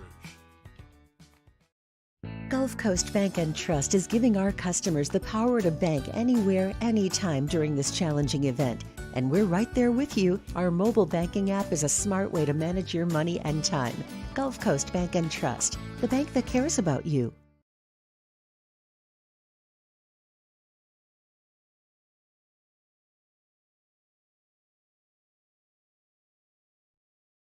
This is SportsCenter. I'm Christine Lisi. Chargers Pro Bowl left tackle Rashawn Slater expected to miss the rest of the season with a torn left biceps tendon, reports ESPN's Adam Schefter. The Chargers also dealing with injuries to quarterback Justin Herbert, edge rusher Joey Bosa, center Corey Linsley, and receiver Keenan Allen. The Eagles have moved up to join the Buccaneers as the co-favorites to win the NFC at Caesars Sportsbook. Eagles and Bucks at plus 360 currently. Philadelphia is now also tied with Tampa for the third shortest odds to win the Super Bowl. The Eagles, led by quarterback Jalen Hurts, are indeed tops in the NFC, believes ESPN's Ryan Clark. If you're talking about this team, you're talking about the best football team in the NFC. And if you are having any early MVP conversations that do not include Jalen Hurts, you're actually not having the correct MVP conversation. That's real. That's how well this team is playing. That's how well this quarterback is playing. Ryan Clark on Get Up. ESPN's Todd Archer reports Cowboys receiver Michael Gallup will be inactive against the Giants on Monday Night Football, 8:15 Eastern, ABC, ESPN TV, and ESPN2. His return from a torn ACL waits at least another week.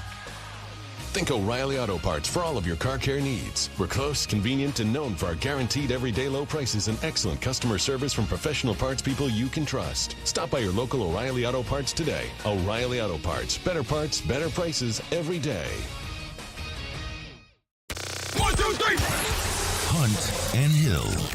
Hunt Palmer, Jeremy Hill, holding down the middle of the day. Live from the Mercedes-Benz of Baton Rouge studio, it's Hunt and Hill. Now on 104.5 ESPN Baton Rouge. Hour 2, Hunt and Hill on a Monday. Hope your week is getting off to a good start. Got a lot to get to here in the second hour. We'll talk a little bit of Saints. We'll go through the NFL slate. But we're going to start with the Southeastern Conference over the weekend. If you listen to the show, you understand that Jeremy and I give you our picks against the spread in SEC play. And through 3 weeks, it had been a pretty strong go. I was 18-9 against the number. Pretty solid. Jeremy, 15-12 against the number. Very good.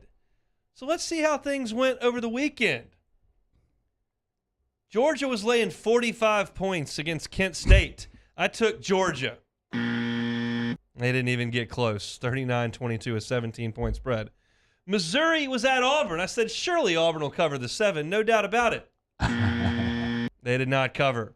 Bowling Green at Mississippi State, 30.5.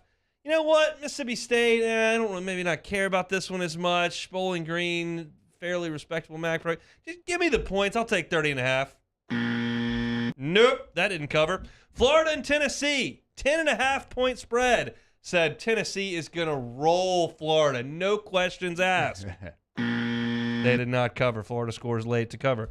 Look, Ole Miss, 21.5 against Tulsa. I say Lane's going to get it. They pitched a shutout the week before against Georgia Tech. They're going to go out there and score some points, run the football. 21.5, I'll lay the points. That didn't cover. Northern Illinois at Kentucky, 26.5. Stoops boys have been playing great football. I didn't think Northern Illinois would score very much. They gave up 1,000,000 points to Vanderbilt. They'll definitely cover the 26.5.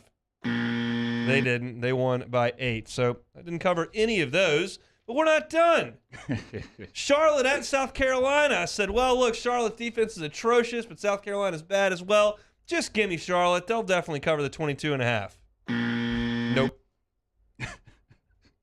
I pushed Arkansas A&M because that was a 2-point spread and it ended at 2. So I pushed that one. And I did nail Bama minus 40.5 against Vanderbilt. But for your boy Hunt Palmer, a 1-7-1 week against a number after starting out 18-9. Oh yeah, that's brutal. Look, I was locking a key with you. It seems like I should have. You were 3-5-1, respectable. 1-7-1 is terrible. Yeah. No, look, it's wacky, man. There's been some crazy upsets. I mean, that's why we watch. It seems like March Madness with college football. You got Miami getting blown off the field by Middle Tennessee State. Things are just crazy right now. Like some unpredictable things. I don't think anyone could predict it. Kansas State scoring that many points on Georgia. That was just a weekend I don't think anybody could have predicted last weekend. So for the year, I'm still 19-16-1, still good, and Jeremy's still 18-17-1. So we're both over 500, but a little bit of a humbling weekend in Southeastern Conference play. All right, let's go through some of the games. I want to start with Arkansas and A&M. Mm-hmm. Arkansas comes out, bam, goes right down the field for a touchdown. They're going in for another touchdown. And KJ Jefferson tries to extend the ball from the 5-yard line. They're trying to go up 21-7, and instead they get it punched free and taken back 100 yards for a touchdown. And then they never got off the mat after that. They just never did. And they finally mounted that last drive, and then they screw up a snap, and then the kicker hits the top of the upright, and A&M gets out with a win that I, quite frankly, did not see them getting. Did they deserve it? Probably not. I mean, it's a fluky play that they run back for a touchdown. Their offense put up 17 points, but their defense did enough. Once again, scored a touchdown and only allowed 21, and they unfortunately get the big win in Jerry World. Yeah, I think for that A&M football team, they're going to really, really depend on that defense all season. I just think it's going to be very, tough for that offense to score, 28, 30 points in some of these SEC games. They just don't have the weapons on the outside. They depend so much on A-Chain. And Max, I don't think he's going to – Smith just broke his leg. He's out for the year, and that's their only wide receiver. That's their toast. Their passing game is going to be very, very difficult. And I think for Jimbo, he loves throwing the ball to the tight end. Losing Weidemeyer, I think it hurts a lot more than you would probably realize. But, yeah, I think for Arkansas, man, they felt what momentum is. And when you got the momentum going in your favor, you can hit someone like a Monsoon. But, you fumble that ball, you give A&M all the momentum. It made me sick to my stomach seeing Jimbo so happy watching him running down the sideline. And Texas A&M won again, man. They won again. Stinking A&M. It's A-Chain's really the entire offense at this point with Anaya Smith out. A-Chain was the only running back to carry the football. He ran for 159 yards and a touchdown, had the long 63-yarder. Max Johnson, not anything special. 11 out of 21, 151 yards, a touchdown and no picks. And with Anaya Smith out, it's really going to be the Evan Stewart show. He's their freshman, 5-star all-world player. They're just really limited on offense, but their defense has been pretty good. And even though KJ Jefferson ran it for 105 yards, the one turnover ends up being the backbreaker there for the Hogs, who now have to play Alabama this week. And all of a sudden, your record doesn't look quite as good as you thought that it would. The other big one in Southeastern Conference play, Tennessee gets one of the biggest wins they've had in better than a decade, quite honestly. And I don't think Florida's any world beater, but just getting that monkey off your back and beating them. They've beaten you 16 out of 17 to go out there and beat them. And for those that did not see the stat line, the quarterback that's coming into Tiger Stadium in 2 weeks is very much in the Heisman Trophy conversation. I'm not saying he's the favorite or the front. He's in the conversation. His statistical day on Saturday was remarkable. Hendon Hooker goes 22 out of 28. He threw for 349 yards, 2 touchdowns and no picks. And, oh, by the way, ran it 13 times for 112 and a touchdown, including a 44-yarder. In that offense, which is a very good one, with that quarterback, Tennessee is dangerous every single Saturday. They've got to get their top wide receiver back, but this Tennessee offense led by that quarterback is something to watch, and they were able to beat Florida 38-33. Every time I cut a Tennessee game on, it blows my mind how Hendon Hooker didn't start the season last year. Like, what is it a Haynes King situation? There's nothing like the Haynes King situation. No, but it felt like it because watching that Pitt game last year, I can't even think of what's the backup's name? Milton. Milton. Yeah, watching him play, I'm like, what's going on? They put Hooker in the game, and he's just lighting the world on fire, and he hasn't dropped off yet, man. He's one of the best quarterbacks playing right now. He seems to have a full grasp on what Heupel's trying to do in that offense, and even without his number one weapon, he just looks so comfortable back there. He's pulling down, running it when he needs to. He's not afraid to make deep throws down the field, and that's the type of guy you probably want to sit out the week. When they come to Death Valley, you're going to have to deal with that kid because he's on fire right now, and he's playing some really good college football. He certainly is. It's going to be a good Tennessee team that's coming in. They're excited on Rocky Top, as they should be. They look, they're my favorite team outside of Baton Rouge because they're Alabama's permanent. And, of course, right when the permanents are going to go away in 2 years, it looks like they've got themselves moving in the right direction. I'm not ready to call Tennessee some sort of juggernaut or powerhouse. I don't think anybody is, but they've certainly got things moving in a more positive direction than they have in a very, very long time. Speaking of the exact opposite of that, whatever was going on the plains at Jordan-Hare Stadium on Saturday, it was an embarrassment to the game of football is what it was. Two really, really poor teams in a really, really bizarre game. Missouri and Auburn go to overtime. For those that didn't watch it, Missouri hit a shot play down inside the 5 with a minute left in a tie game, and Auburn had one timeout. And they decided they were just going to settle for the field goal. Mm-hmm. And I'm not here to tell you that's wrong. Mm-hmm. I'm here to tell you that college kicking is not exactly an art form, and that potentially it may be easier to run it in. Now, you call a running play and you fumble, that's a bad deal. I ranted and raved on Mike Norvell for Florida State tossing the football down in there and allowing the ball to hit the deck. So I did yell about that, but I might try to run it a couple times and score a touchdown, even though that gives Auburn the ball back as opposed to kicking on the last play of the game. Now, your probability kicking that field goal is very good, but it's still a college kicking operation, and you got a snapper, and you got a holder, and you got rush, and then you got a college kicker, and the kid hit a push fade, and it just started at the goalpost and faded off, and then you go to overtime. What did you think of the decision by Missouri? You got a minute to go. Auburn's got one timeout. You're at the 4. Do you try to score? Do you take a knee and kick the field goal? How would you have handled that if you were Eli Drinkwitz? Yeah, I definitely take the knee and kick the field goal. I think it gets, it's kind of the thing that I said when I was with the Patriots about stretching the ball over their goal line. You just don't do it. Like, if your offense isn't good enough to kick a field goal right there, then you don't deserve to win the football game. And that's just what bottom line is. And I know as a head coach, it's tough because you watch those kids drill them at practice with no rush, no crowd noise, no pressure, no lights, and then well, I mean, what are we going to do? We got to let them try to kick it. You kick it, you win the game. And so, I just think that's – if you can't make those plays, you don't deserve to win. And that's probably why Missouri is just as bad as Auburn. That's a bad football team. And what bad football teams do, they find ways to lose football game when they have every opportunity to win. And so that was just one of those situations where I feel like any other team plays Auburn last week, they just probably walked through that team. That offense just looked absolutely terrible. It's just unfortunate my man Drinkwitz couldn't get the job done. So in overtime, Auburn takes the football, and they have to settle for a field goal, and Carlson hits a snap duck hook, a la my drives off a lot of tee boxes. I mean, it started left, and it went left, and it was nowhere close. But Missouri had jumped off sides on the kick, so they got to redo it, and he knocked it through.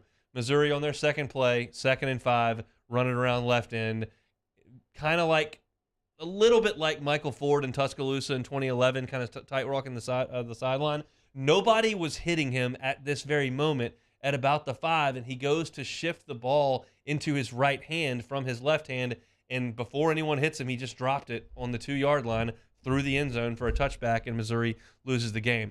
Auburn in this game, TJ Finley couldn't play because he had a shoulder injury that he sustained against Penn State. Then you have Zach Calzada, who's out for the year. He's got to have surgery, so Robbie Ashford is your quarterback. Well, he's trying to throw a block down the field on a reverse, and it was actually a throw out to Coy Moore, who was going back all the way around the field. And so Ashford gets out and tries to block. Well, then he gets hurt. So they got to go to Holden Griner, who's a freshman 4th-string quarterback, and he had to play a little bit. But Ashford came back in.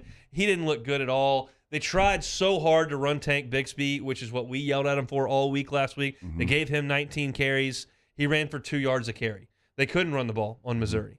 Kansas State ran for $1 billion on Missouri. Nothing Auburn could do offensively was working. Their defense played well enough against a bad Missouri offense, and the final result is 17-14 Auburn. Yeah, that was just a bad football game. That was just, you want to look at what bad football looks like. bad quarterback play. That's just what that game was, and it just probably wasn't too soothing for the eyes to watch. I think Missouri's that was probably a super, super long flight home. Anytime you get multiple opportunity after opportunity to win the football game and you feel like you lost to a bad football team, which is exactly what Auburn is, those are the kind of one that kind of sticks in your craw. And so for Drinkwitz, it's just that's a tough one. It's hard to sell that to your fan base. It's just no spots you want to be in, especially when you're losing to a team that's probably not going to have a head coach in a few weeks. So, yeah, I was going for Missouri there, but, that's probably not a team you probably want to be dependent on too much. One of the games that was not on anybody's radar on Saturday, certainly wasn't on mine. I went back and watched the highlights, and I've looked through the box score. Ole Miss only beat Tulsa 35-27. Ole Miss got shut out in the second half. They did not score a point. They are not a good passing offense right now. Jackson Dart was the quarterback in that game. He was 13 out of 24 for 154 yards and 2 touchdowns. He didn't turn it over. But what Ole Miss has kind of morphed into this year a little bit is just a running football team. We know that Zach Evans got all the preseason headlines. He did run it 10 times for 48 yards, so 4.8 a pop. But Quinshawn Judkins was their horse on Saturday. He carried it 27 times for $140 and 2 touchdowns. Lane's had a lot of different personnel groups over the years, from juggernauts at Alabama to a Heisman-ish quarterback in Matt Corral last year. And this year he doesn't have great quarterback play, and they're going to put the ball on the ground, and they've run it really well. Yeah, that's what the best play callers do. They don't get married to some idea, we're going to run RPO every single play. That's just what I do. No, they change it up. They look at their roster. They see what their roster is lacking. They see what their roster does well, and they tailor their offense around that. And I think Lane has continued to do that throughout his career. You saw that here when he had Jalen Hurts, and they really couldn't pass the ball. Okay, you can't really pass it with Jalen. Let's run it. Now run the crap out of it. And that's something that, to me, I've seen Lane do, his entire career, calling plays. And so for that Ole Miss team, when you play them this season, you got to bring your lunchbox because they're going to be trying to run the ball. I don't think Lane, once he kind of has an idea if he trusts a guy, you'll see him give him opportunities. You saw Corral drop back, maybe throw it 50, 60 times in a game if they had to do that to win a game. But I just think that's not the case this year for Ole Miss. They're going to have to run it, and their defense is going to have to play solid. That's going to be their only avenue. They're ranked really, really high right now. I don't know if they're one of the best teams in the country to where they're ranked at, but me, and I'm going to ride with Lane. I think he does a phenomenal job, and you're going to see them run the ball week in and week out. You surely are. Let's kind of look through the big games in the SEC slate. We will take a timeout. When we come back, what happened in Charlotte yesterday? We'll dissect it. It's Hunt and Hill. Hunt Palmer and Jeremy Hill. It's Hunt and Hill. One of the things I love about betting on the NFL is that I'm always finding new players or game props that I like. And what's cool about FanDuel Sportsbook is you can combine these props with other bets from the same game and score even a bigger payout. Perfect for tonight's game.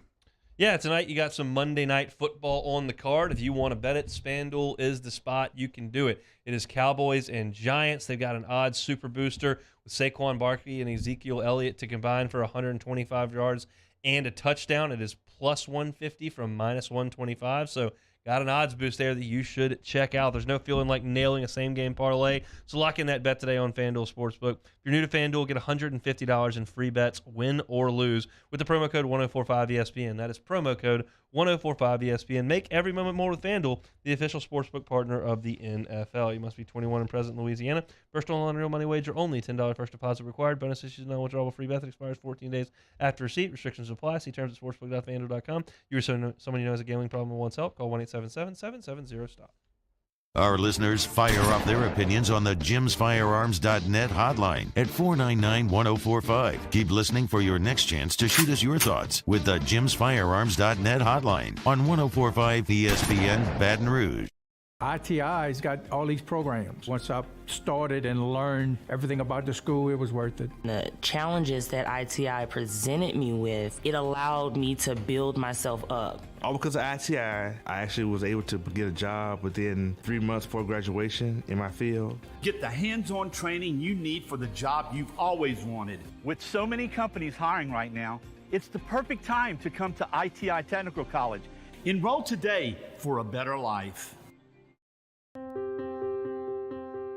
This isn't just another day. It's so much more. Kelly's life was put on hold when her Auctioneer primary care doctor discovered a rare blood disorder. Her doctor connected her to an Auctioner Care team of cancer, heart, and kidney specialists. With multiple primary care locations around Baton Rouge, same-day appointments, and online scheduling, we're relentless about keeping you healthy. Auctioner Baton Rouge, innovating healthcare for Kelly. I've been doing business with Luba for 25 years. They're dependable, trustworthy. It's just the attention to detail with our clients. Our folks have years and years of experience. They're highly trained professionals, but many companies have that asset. What I'd like to think makes Luba a bit different is that we use those talents in a way that truly is dedicated to serving the needs of the folks who depend on us. Eli's always been into grilling. It took us a while to see it, but the signs were there. What are you doing, Eli? I knew grilling was my thing. I have been talking about it throughout my career. Happy with the results? I am. Got the new grill from barbecueguys.com. It performed great. My advice, as I always told my boys, do more of what you're born to do. Barbecue Guys, for those who were born to grill. You want cheese on your burger, Pops? I'll take a little cheese. Crime has serious consequences, but anyone can make a mistake. If you find yourself in trouble with the law, know that you have rights, and it's okay to demand them. The law offices of O.C. Brown are here to protect you and your rights. Felony or misdemeanor, DUI or drug charge. No matter what crime you're accused of, you still have rights.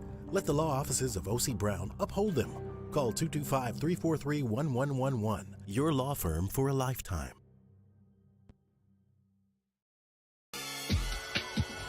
This summer, meet Acura's heroes of performance.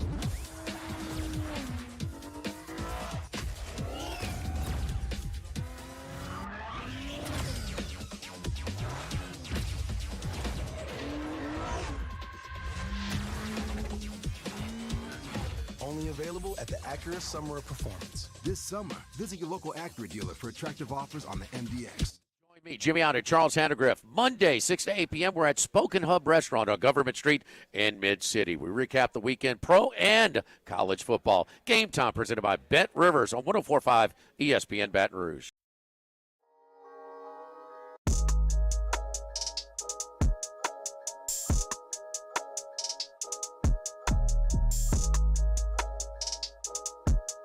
Hunt and Hill, 104.5 ESPN Baton Rouge. I don't have much nicer way of putting things other than that the Saints offense is broken. They don't block it great. They don't run it great.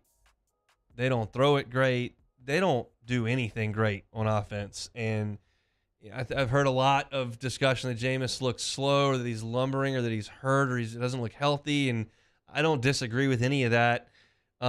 I can't tell you how much pain he's in or where. I can just tell you that he's not accurate with the football. And there's just not enough guys running open that he's hitting on the money to move this thing down the field. And it just, in the end, he throws for 353 yards in the game. And so you're like, oh, well, but I mean, the efficiency level for the first three quarters was just nothing. They just couldn't get anything going. And a lot of it, to me, is just a guy that's not on the money with his throws. I mean, what do you see when you're watching this? Yeah, he just looks uncomfortable back there, and he tried to throw it to the Panthers a couple times. Even the touchdown pass should have been an interception. Yeah. It's just not the way you should be playing quarterback in the NFL. And I don't know if it's the injuries. I don't know if it's back. It seems like everything's tailoring him. He's coming off an ACL, which normally takes you about 2 years to really feel like yourself again. And so he's not mobile. James is not Lamar Jackson, but you feel like he can, pick up some yards running the ball. But he was lumbering is the best way. When he was running right out of the pocket, it's just like, it just looks so heavy-footed. And yeah, that looks like a guy who's just ailing. And that, to me, it's hard to win football games like that. And for the Saints, you tally up these quarters. It's a lot of scoreless quarters, man. It's a lot of quarters where you're just not putting anything on the board. And as a defensive player, that has to be frustrating because I think that the Saints defense has really played lights out. They've been fantastic. Yeah, they've been amazing. And so it has to be extremely frustrating after a while You're just out there drive after drive, stop after stop, and you just, your offense isn't backing you at all, and it makes the season just extremely long for those guys. And it's got to get to a point, those snaps add up, man. You're out there snap after snap after snap. These offenses are eventually going to break you down. They're going to start running the ball, and they're going to start getting big plays. And so Jameis has to step it up. I think, I don't think they're going to make that move that a lot of people, like you said in the Citizens Poll question today, I think they're going to roll with Jameis, even as ailing as it is and as bad as it looks. They're going to keep trotting him out there. But this is kind of the people who were the naysayers of the Saints. This is kind of the concerns they had. You lose Sean Payton. Jameis has been turnover prone for most of his career, and those are big things that you have to deal with if you're a Saints fan, if you're part of that Saints organization. So I'm not sure how quick they can turn this thing around. They do still have the weapons on the outside. You still got Kamara out there. You still have everything there. It's just that offense does not look very good right now. No, it's just not. And the good news for the Saints is that the reports on Jarvis Landry and Michael Thomas from this morning are fairly positive. The inclination is that they're not going to be significant injuries that took those guys out of the game. But Chris Olave had his most productive day as a Saint. He was targeted 13 times, had 9 catches for 147 yards. Finally did hit a long shot play to him there for the 49-yarder. Traquan Smith had a long play as well. And if you take the cut up and you just look at the highlight reel, like Jameis did complete 25 passes for 353 yards, and he did threw a touchdown pass. Like there was some good. There's just way too much not good. Inefficiencies, balls bouncing at receivers' feet, airmail and throws, lack of protection, all that stuff. And the running game with Alvin Kamara was okay. 15 carries for 61 yards, 4 yards a pop. Had the 127-yarder where he got loose a little bit. But to your point, on the defensive side, while they're trying to get everything going on offense, the defense has been pretty good. The offense allows a scoop and score, and the Panthers still only scored 22 points. So, again, you were pretty good for 3.5 quarters against Tom Brady last week. You were really good for some of the game in week 1, and you were really good against the Panthers, other than McCaffrey getting loose a little bit, and you're getting nothing from the offense. Yeah, that's frustrating and extremely frustrating because you, at least to me, you got to get at least in field goal range. You got to get in the green zone, which is like the 40 and in. Like, they're not doing that, and it's just frustrating if you're a Saints player, especially on the defensive side of the ball. You want to be moving the sticks. You want to be efficient. You're just so used to watching these Saints, offenses for the past decade just go up and down the field, score touchdowns, throw touchdown passes, and it's just with the weapons they have on the outside, I can make a case right now. This is probably the best they've had in a very, very long time, and so you're just not getting the best out of that. And you still have Kamara and Ingram, and that's just not how this offense should be run. And I know Carmichael's doing his best job to call these plays and put these guys in position to make plays. It's just they have not done that consistently enough. And I think a big part to do it, it's easy to do it, but I think a big part to do it is the quarterback. I just think Jameis has to play better. You're touching the ball every single play. Obviously, for the Saints, you're getting kicks blocked. It's just not the way the offense should be looking. So maybe they can turn this thing around. Who knows? In London? Maybe. It's it's hard. That's a tough week. Yeah, it's tough, and I can speak from experience. It's a crappy flight. You're not getting much sleep. Your time clock is extremely off, and then you got to go play football in front of a bunch of people who think you're supposed to be kicking a soccer ball into a net. So it's just not a great scene for everyone. Hester's got great stories about that one game. I mean, I think it's stupid that they even play it. But again, your thoughts on big picture on the Saints here after it's been a bad 3 weeks. There's no two ways about it. You got one win by the skin of your teeth in Atlanta against a bad team, and your offense has just been really bad for the majority of the time out there. Yeah. Are they in trouble? I'm not going to go there quite yet. It's a very, very long season. It's hard to make that case that James is going to light the world on fire. I'm not going to go that far, but I think they're going to have to get Kamara and Ingram going a lot more. And I've said that time and time again. Like, Jameis plays a lot better when he does have a run game. And to me, for the Saints, recipe for success. How many passes? I think he has 40. Yeah, 41 pass attempts for Jameis is just way too much. You got to cut that number in half. You need to get him to at least 20 to 25 and really mix that run game in there and get that run game going. Mix a heavy play action game. You got Olave. I think he's proved himself to be a deep threat for this team. That's something you kind of knew going into the season. They have a deep threat now, so got to get the run game going. If they can't get Kamara and Ingram going, then I think it's going to be a lot like it looked, because Jameis dropping back and throwing it, 41 times a game. You're going to see more interceptions. He should have had more.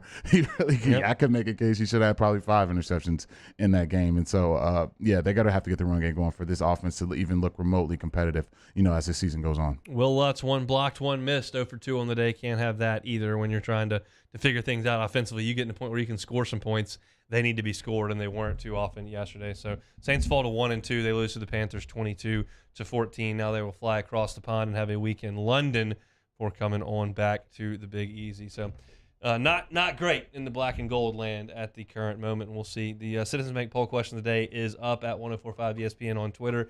Did you send or receive a text related to Andy Dalton yesterday? I think the answers are going to be a lot of yeses, unless there just aren't as many Saints fans listening as I initially thought. But we'll see what happens on the Twitter world. All right, we'll take a timeout, go through the rest of the NFL slate. It's Hunt and Hill.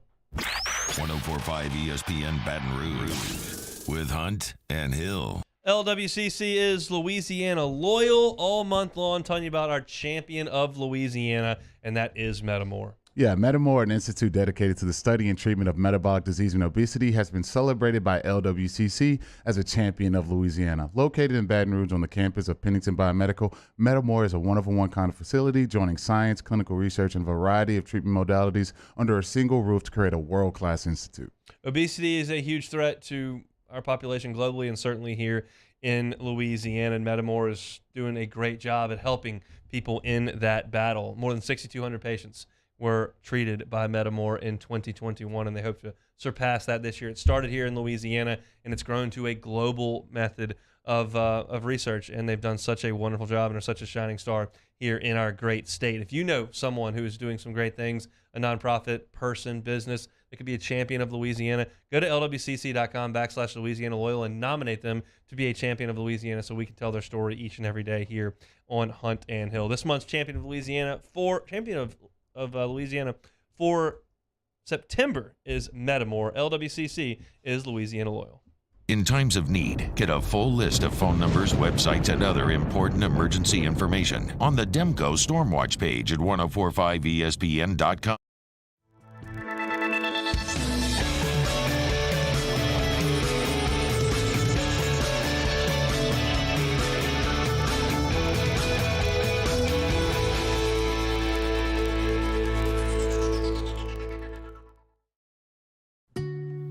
I am Juliette, daughter of Marguerite, granddaughter of Gabriel Piera.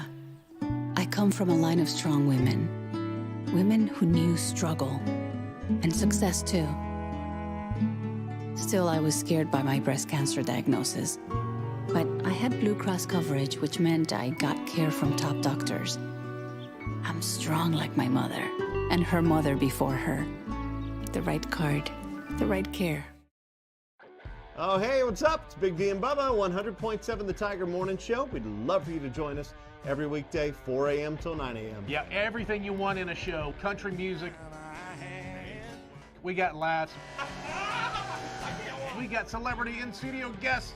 We just need you. Join us every weekday morning, 4 a.m. to 9 a.m., right where it all started. That's right. Louisiana's country station, 100.7 The Tiger. I've been doing business with Luba for 25 years. They're dependable, trustworthy. It's just the attention to detail with our clients. Our folks have years and years of experience. They're highly trained professionals. But many companies have that asset. What I'd like to think makes Luba a bit different is that we use those talents in a way that truly is dedicated to serving the needs of the folks who depend on us. Gulf Coast Office Products is a nationally recognized Savin office equipment dealer based right here in Louisiana. Over 100 employees strong, Gulf Coast has the boots on the ground to support all vertical markets, from education, engineering, legal, and finance. With the latest in office technology, from desktop to production segment units, Gulf Coast and Savin have the perfect fit for you. Call 225-756-2644. That's 756-2644 for Gulf Coast Office Products.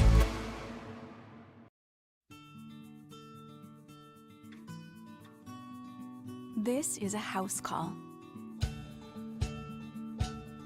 This is a follow-up appointment. This is a diabetes checkup. This isn't just more convenient care, it's more advanced care. This is innovating healthcare. At Louisiana. On Tuesdays, Off the Bench, we close the book on last week and look forward to the new LSU Auburn. Plus, what do the New Orleans Saints need to do to right the ship? Off the Bench, 7 to 10 a.m., 104.5 ESPN.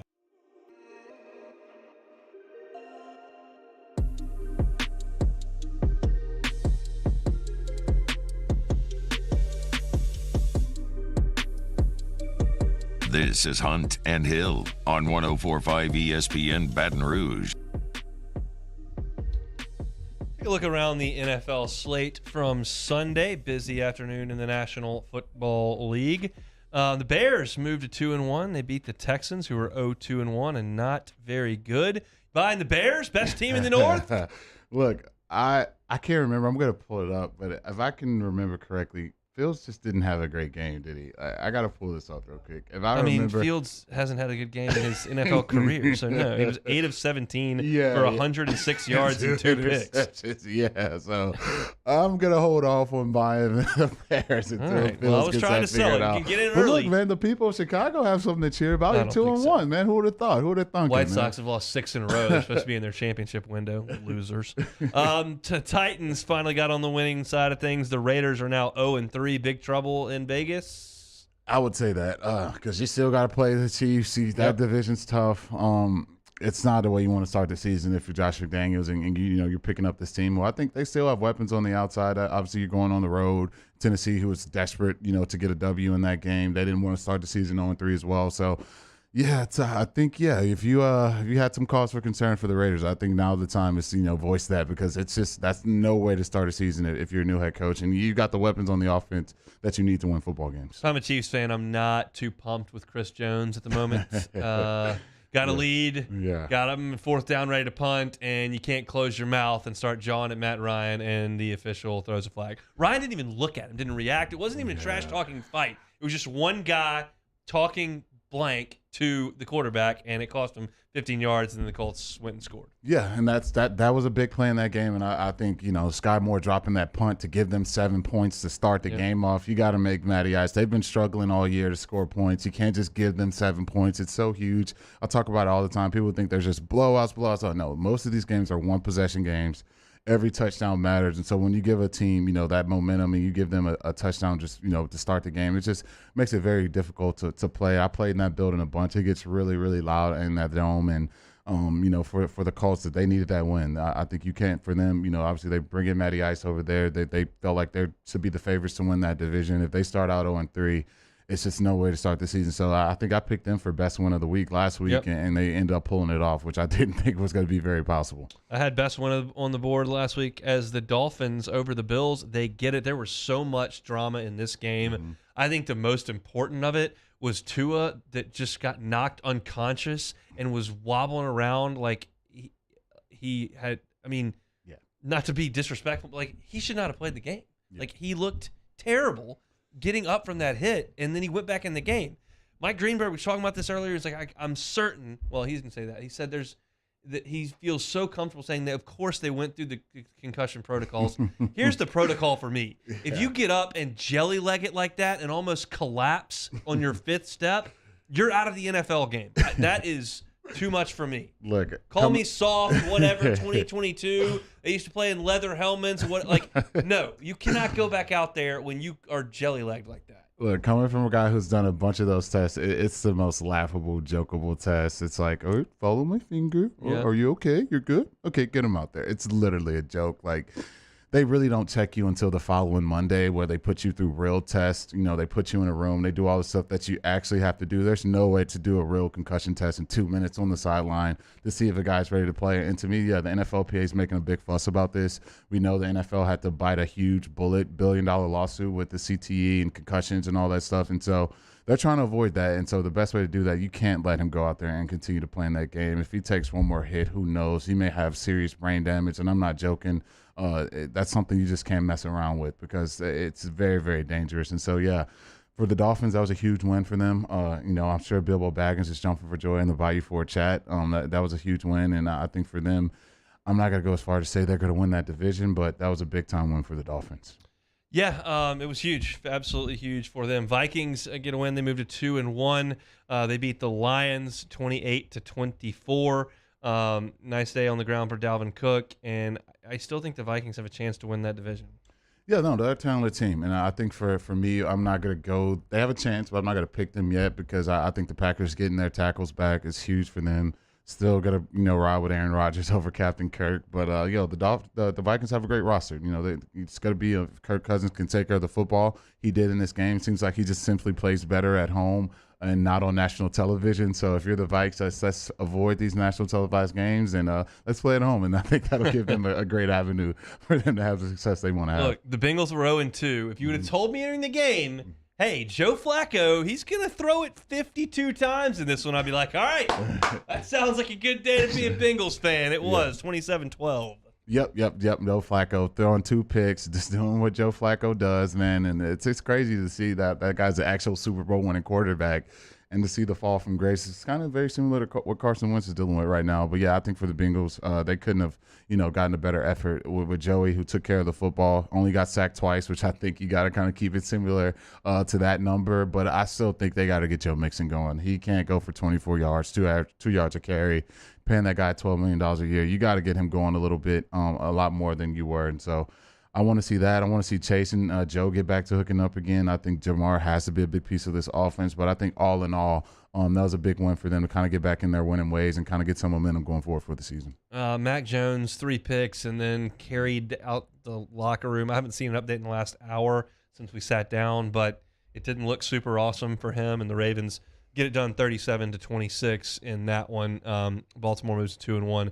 Patriots now 1-2. Yeah, big play for the Ravens. Aguilar's charging into their green zone, about to make a play. They're down 5 points, fumbles the football, gives the ball back to the Ravens, and the game was pretty much over after that point. But honestly, I got to give the play callers a little more credit. I thought that offense would just look absolutely terrible. I thought it'd be very difficult for them to score points at all, maybe 7 to 10 a game. But I think they've done a good job getting them competitive, and that's something I just didn't think would happen this year. But Mac Jones can't turn the football over. I think we preach that with James. Saints fans know more than anybody what it's like when your quarterback's turning it over. Just makes your chances of winning the football game very, very difficult. So yeah, I think for Lamar, he's about to walk into a huge payday. I don't know why he isn't paid yet, but the Ravens, they're gonna be a team you got to deal with. Speaking of that, you're going to have to deal with the Eagles. Mm-hmm. And they went to Washington, and they put a 24 spot up in the second quarter alone. Yeah. Jalen Hurts is the front runner to be the MVP at this point, in my eyes, based on production alone. He threw for 340 yards and 3 touchdowns in the game yesterday, and they just overwhelmed Washington on the road. Yeah, they definitely did. And they didn't really get their run game going, which is if you would have said, hey, man, Jalen Hurts on the road before the season, they're only going to get 72 rushing yards. Do you feel comfortable that he could pass you to victory? I think a lot of people would have probably, they would have took the ladder. They would have been like, no way, they're going to struggle. But Jalen's done a phenomenal job, getting the ball to his weapons. And Devontae Smith, he looks to build apart, man. I was worried when he's one hand catching us in Tiger Stadium. Like, is this kid the real deal? No, he's continued that. He made a big time catch this game, big time touchdown. A.J. Brown making big time plays, and Hurts is playing phenomenal. I got to agree with you. He definitely has to be in the MVP conversation. Are you buying the Jags? They gave one away in the opener, and then they've dusted them 2 straight. They went to L.A. and won 38-10. Sorry, I'm out of Survivor. 2-time defending champion of Survivor, I should mention. But I'm out, and that was just an annihilation. No, look, you asked me last year that I think the end of the season, like out of all these rookie quarterbacks, who would I take? I said Trevor, man. He every box you can check as a quarterback: arm talent, height, prototypical speed, can run, throw on the run. He can do everything you want. There's a reason why they're talking he's the next Andrew Luck, next John Elway. He's putting all that stuff on display now. That you couldn't have a better game on the road with a team that everyone picked to win the Super Bowl. There's so many people that picked the Chargers, to win the Super Bowl this year. That was a big time win, and they changed fortunes. And it's crazy, the value you can put, on a head coach. You got a Super Bowl winning head coach on that team, coaching that team now, and then we kind of know what Urban did with a lot of the same players that's on that roster. So, but to me, man, Trevor's playing sensational. You got to have, big-time quarterback play to win in this league, and Trevor's doing that. So, yeah, I think the Jags is not the team that we're used to seeing, especially the team we watched last season. Kyler threw it 58 times for the Cardinals. They only scored 12 points. Rams beat them 20-12. It feels like the shine's coming off the what's that? The bloom's coming off the rose. I don't know. It seems like things are not good in Cliff Kingsbury, Kyler Murray, Cardinals world. Yeah, that honeymoon of Cliff was amazing. To start out, and then we kind of seeing how 8-0 Yep, last year? Yep, 8-0 last year. Kyler's singing over the yard. He's in the MVP conversation, but. They don't have their best weapon. DeAndre Hopkins, to me, and Kyler, they were, playing extremely well together. He's missing the first 6 games of the season, and I think that offense is really ailing without him being out there, without him having that true number 1 receiver. They lose Christian Kirk. I know they went and got Marquise Brown, but and he had a big-time game, but I just think that offense is just not good enough. They rushed it, 21 times, only had 70 yards rushing, 3 yards of carry. It's just – you can't do that, and especially against the Rams, who, on the road. Matt Stafford didn't have the best day in the world, but they still found a way to win that football game. And so, yeah, I think for the Cardinals, it's going to be probably a long season for them, and I don't know if Cliff Kingsbury makes it past this season. I don't think he will. Falcons beat the Seahawks. I don't even care to talk about that game. It was boring, and those teams aren't any good. The Packers and the Bucks are pretty good. Bucks, though, not getting it in gear on offense. The Saints kind of bottling them up. Weren't great in week 1, and then the Packers kind of put a muzzle on them there as well. 14-12 the finals. Bucks come up a 2-point conversion short down there in Tampa. Can't rush the ball for 30 yards. Yep, that ain't going to get it. You just can't do that. And Tom, at this point in his career, I know he looked a little nifty. He had a little scramble. They called it back. He did have a scramble. That slide sucked so bad. He hopped and stuck in the ground. Yeah, man. He got to go. I forgot what quarterback they went. I think it was Russell Wilson. He was teaching quarterbacks how to slide with his baseball experience. Tom, you may want to go jump in that class. And that was probably your last run now. But, yeah, I think for the Bucs, they got to get Leonard going. I think that offense goes, especially when you don't have Mike Evans on the outside, no Julio, no Godwin. You got to get Leonard going. And I just thought it was just so tough for Tom to win that game. But, Tom's going to battle. He gave them a chance to tie it up. I think for every player, I know Tom's probably losing his mind. You don't get a play in when you got a chance to convert on 2-point that was pathetic. You can't do that. That's just bad football. Normally when you see Tom Brady led teams, you just don't have that. And that's something Coach Bill said all the time. It's bad teams lose football games more than good teams win them. They just do dumb things and they lose themselves the game. And that was just a bonehead thing not to do. And I know that's going to eat at their craw because you got a chance to tie it up and go to overtime, and you just forfeit that opportunity and make it a lot more difficult to do that. But for the Bucs, I'm not going to jump off of them too yet. I think you got to get Evans back. He's going to come back next week. You got to get Godwin back, and I think you get Julio back. And once you kind of get those guys out there, I'll look at them a little more deeply. But watching Tom out there, it was just tough to see them execute. It just seemed like he was getting hit all the time, and that offense just wasn't the same offense we've seen last year. Look, I've learned in covering the NFL week to week now the last 2 seasons with this, as opposed to just kind of watching it casually and, oh yeah, the Patriots are good, and oh yeah, the Jets suck. That was my old relation with the NFL. Now I'm paying attention to every single game as it goes forward as we come back to talk about them. This is an overreaction, I know, but it's something that you think about. Does that Mike Evans suspension, not being able to get a play call in, does that mean instead of playing a playoff game in Tampa, we have to go up there when it's 3 degrees in Green Bay? Probably not. Probably this one game won't do it, but it could.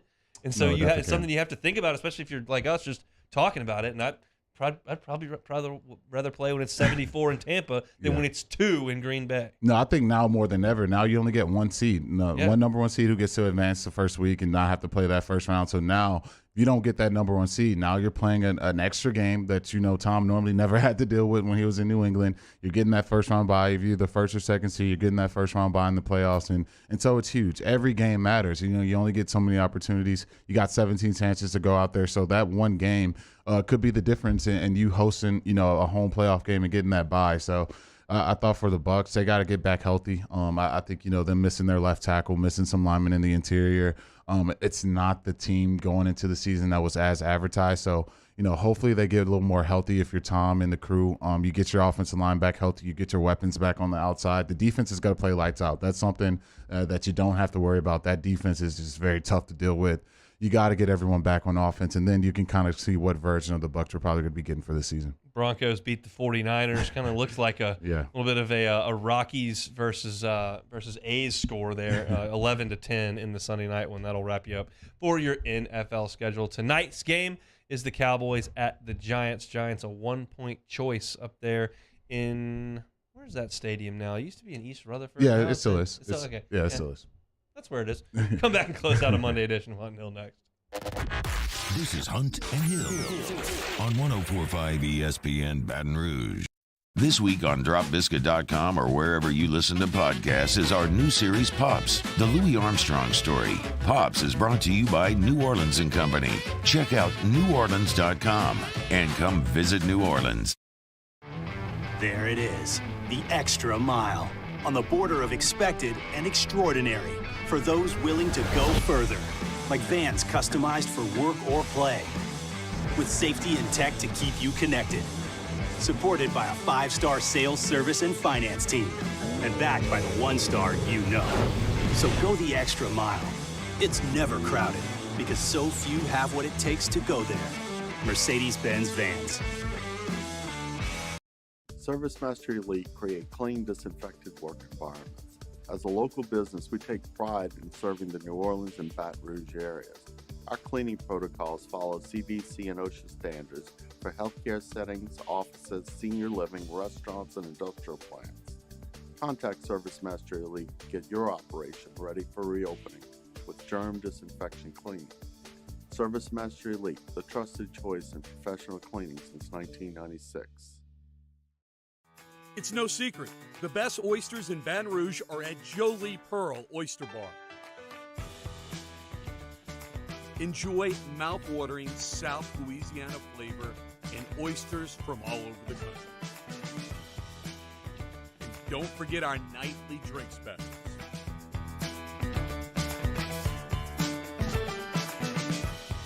Jolie Pearl Oyster Bar, located in downtown Baton Rouge. This isn't just another day. It's so much more.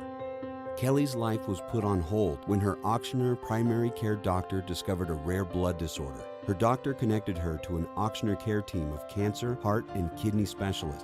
With multiple primary care locations around Baton Rouge, same-day appointments, and online scheduling, we're relentless about keeping you healthy. Auctioneer Baton Rouge, innovating healthcare for Kelly. I've been doing business with Luba for 25 years. They're dependable, trustworthy. It's just the attention to detail with our clients. Our folks have years and years of experience. They're highly trained professionals. But many companies have that asset. What I'd like to think makes Luba a bit different is that we use those talents in a way that truly is dedicated to serving the needs of the folks who depend on us. Eli's always been into grilling. It took us a while to see it, but the signs were there. What are you doing, Eli? I knew grilling was my thing. I have been talking about it throughout my career. Happy with the results? I am. Got the new grill from barbecueguys.com. It performed great. My advice, as I always told my boys, do more of what you're born to do. Barbecue Guys, for those who were born to grill. You want cheese on your burger, Pops? I'll take a little cheese. Crime has serious consequences, but anyone can make a mistake. If you find yourself in trouble with the law, know that you have rights, and it's okay to demand them. The law offices of O.C. Brown are here to protect you and your rights. Felony or misdemeanor, DUI or drug charge. No matter what crime you're accused of, you still have rights. Let the law offices of O.C. Brown uphold them.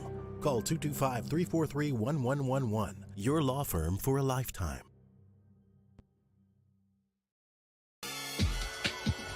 This summer, meet Acura's heroes of performance.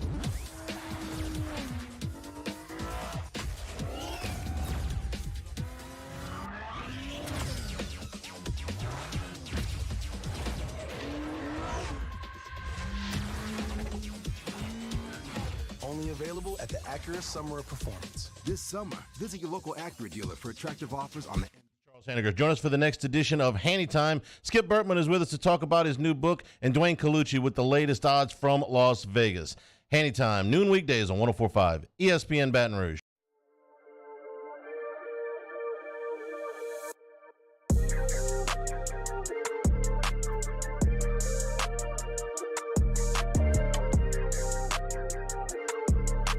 Hunt and Hill. 104.5 ESPN Baton Rouge. 104.5 ESPN and Acura Baton Rouge ask for your support in helping us raise money for Folds of Honor. It's a nonprofit organization that provides families of fallen or disabled service members some educational scholarships. To donate to this really important cause, we invite you to visit the website 1045ESPN.com. This week, everyone who makes a donation will be entered to win tickets to see Greta Van Vliet at the Smoothie King Center on November the 1st. Donate now at 1045ESPN.com from Acura and Baton Rouge and 104.5 ESPN. Quickly, Jeremy Hill, let's do some take it or leave it. Fire away. All right, Bills offensive coordinator Ken Dorsey, he was seen having a bit of a temper tantrum in the press box after the Bills lost on the road to Miami. Ken Dorsey threw tablets, headsets, papers, and just about everything he can get his hands on. Are you taking or leaving it? NFL will do something about this tablet throwing pandemic that's going on. Yeah, send out a memo and take it. And stop throwing tablets like 4-year-olds. Like, my kid tosses my cell phone around. He's 9 months old. You guys making millions of dollars. You lose a football game, you're throwing electronics all over the place. Chill out, Brady. Chill out, Dorsey. It's going to be fine. Throw a paper cup or something. It's ridiculous. Niners quarterback Jimmy Garoppolo had one of the worst bloopers as a quarterback since Dan Orlovsky dropped back in the end zone, stepped on the back line, created a safety, then he threw a pick six on the same play. So I guess it was a good thing he stepped out of the back of the end zone.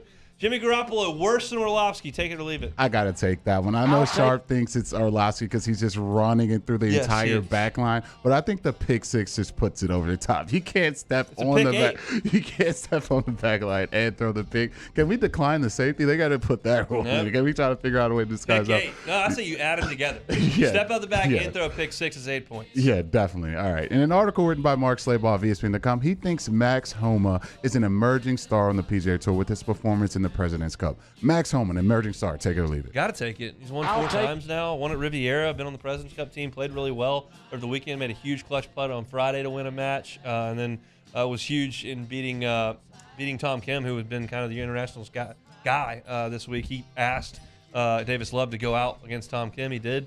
Beat him on the last hole. Kim missed a putt there, and Max won. So, yeah, Max has been huge on social media. He hangs out with all the podcast guys. Very, very visible, and he's got the game to match it now. He is a rising star for sure. Last one quickly. Jimmer Fredette showed up to BYU's basketball camp to a walk-on tryout, a little disguise. Jim Schloss, a.k.a. Slick Nick, he drained 3 after 3 after 3 wearing a big fat suit. ESPN needs to continue these guys doing walk-on trials. Take it or leave it. Yeah, I got to take it. It's just so hilarious to see the looks on all the coaches. Like, can we get this guy on the roster? Just get so intrigued. They get so hyped up. Like, yeah, we need this guy. No, it's a former NBA player. So, yeah, but I would love to see a lot more of that from ESPN. Matt's coming up next with AFR. See you tomorrow. It's Hunt and Hill.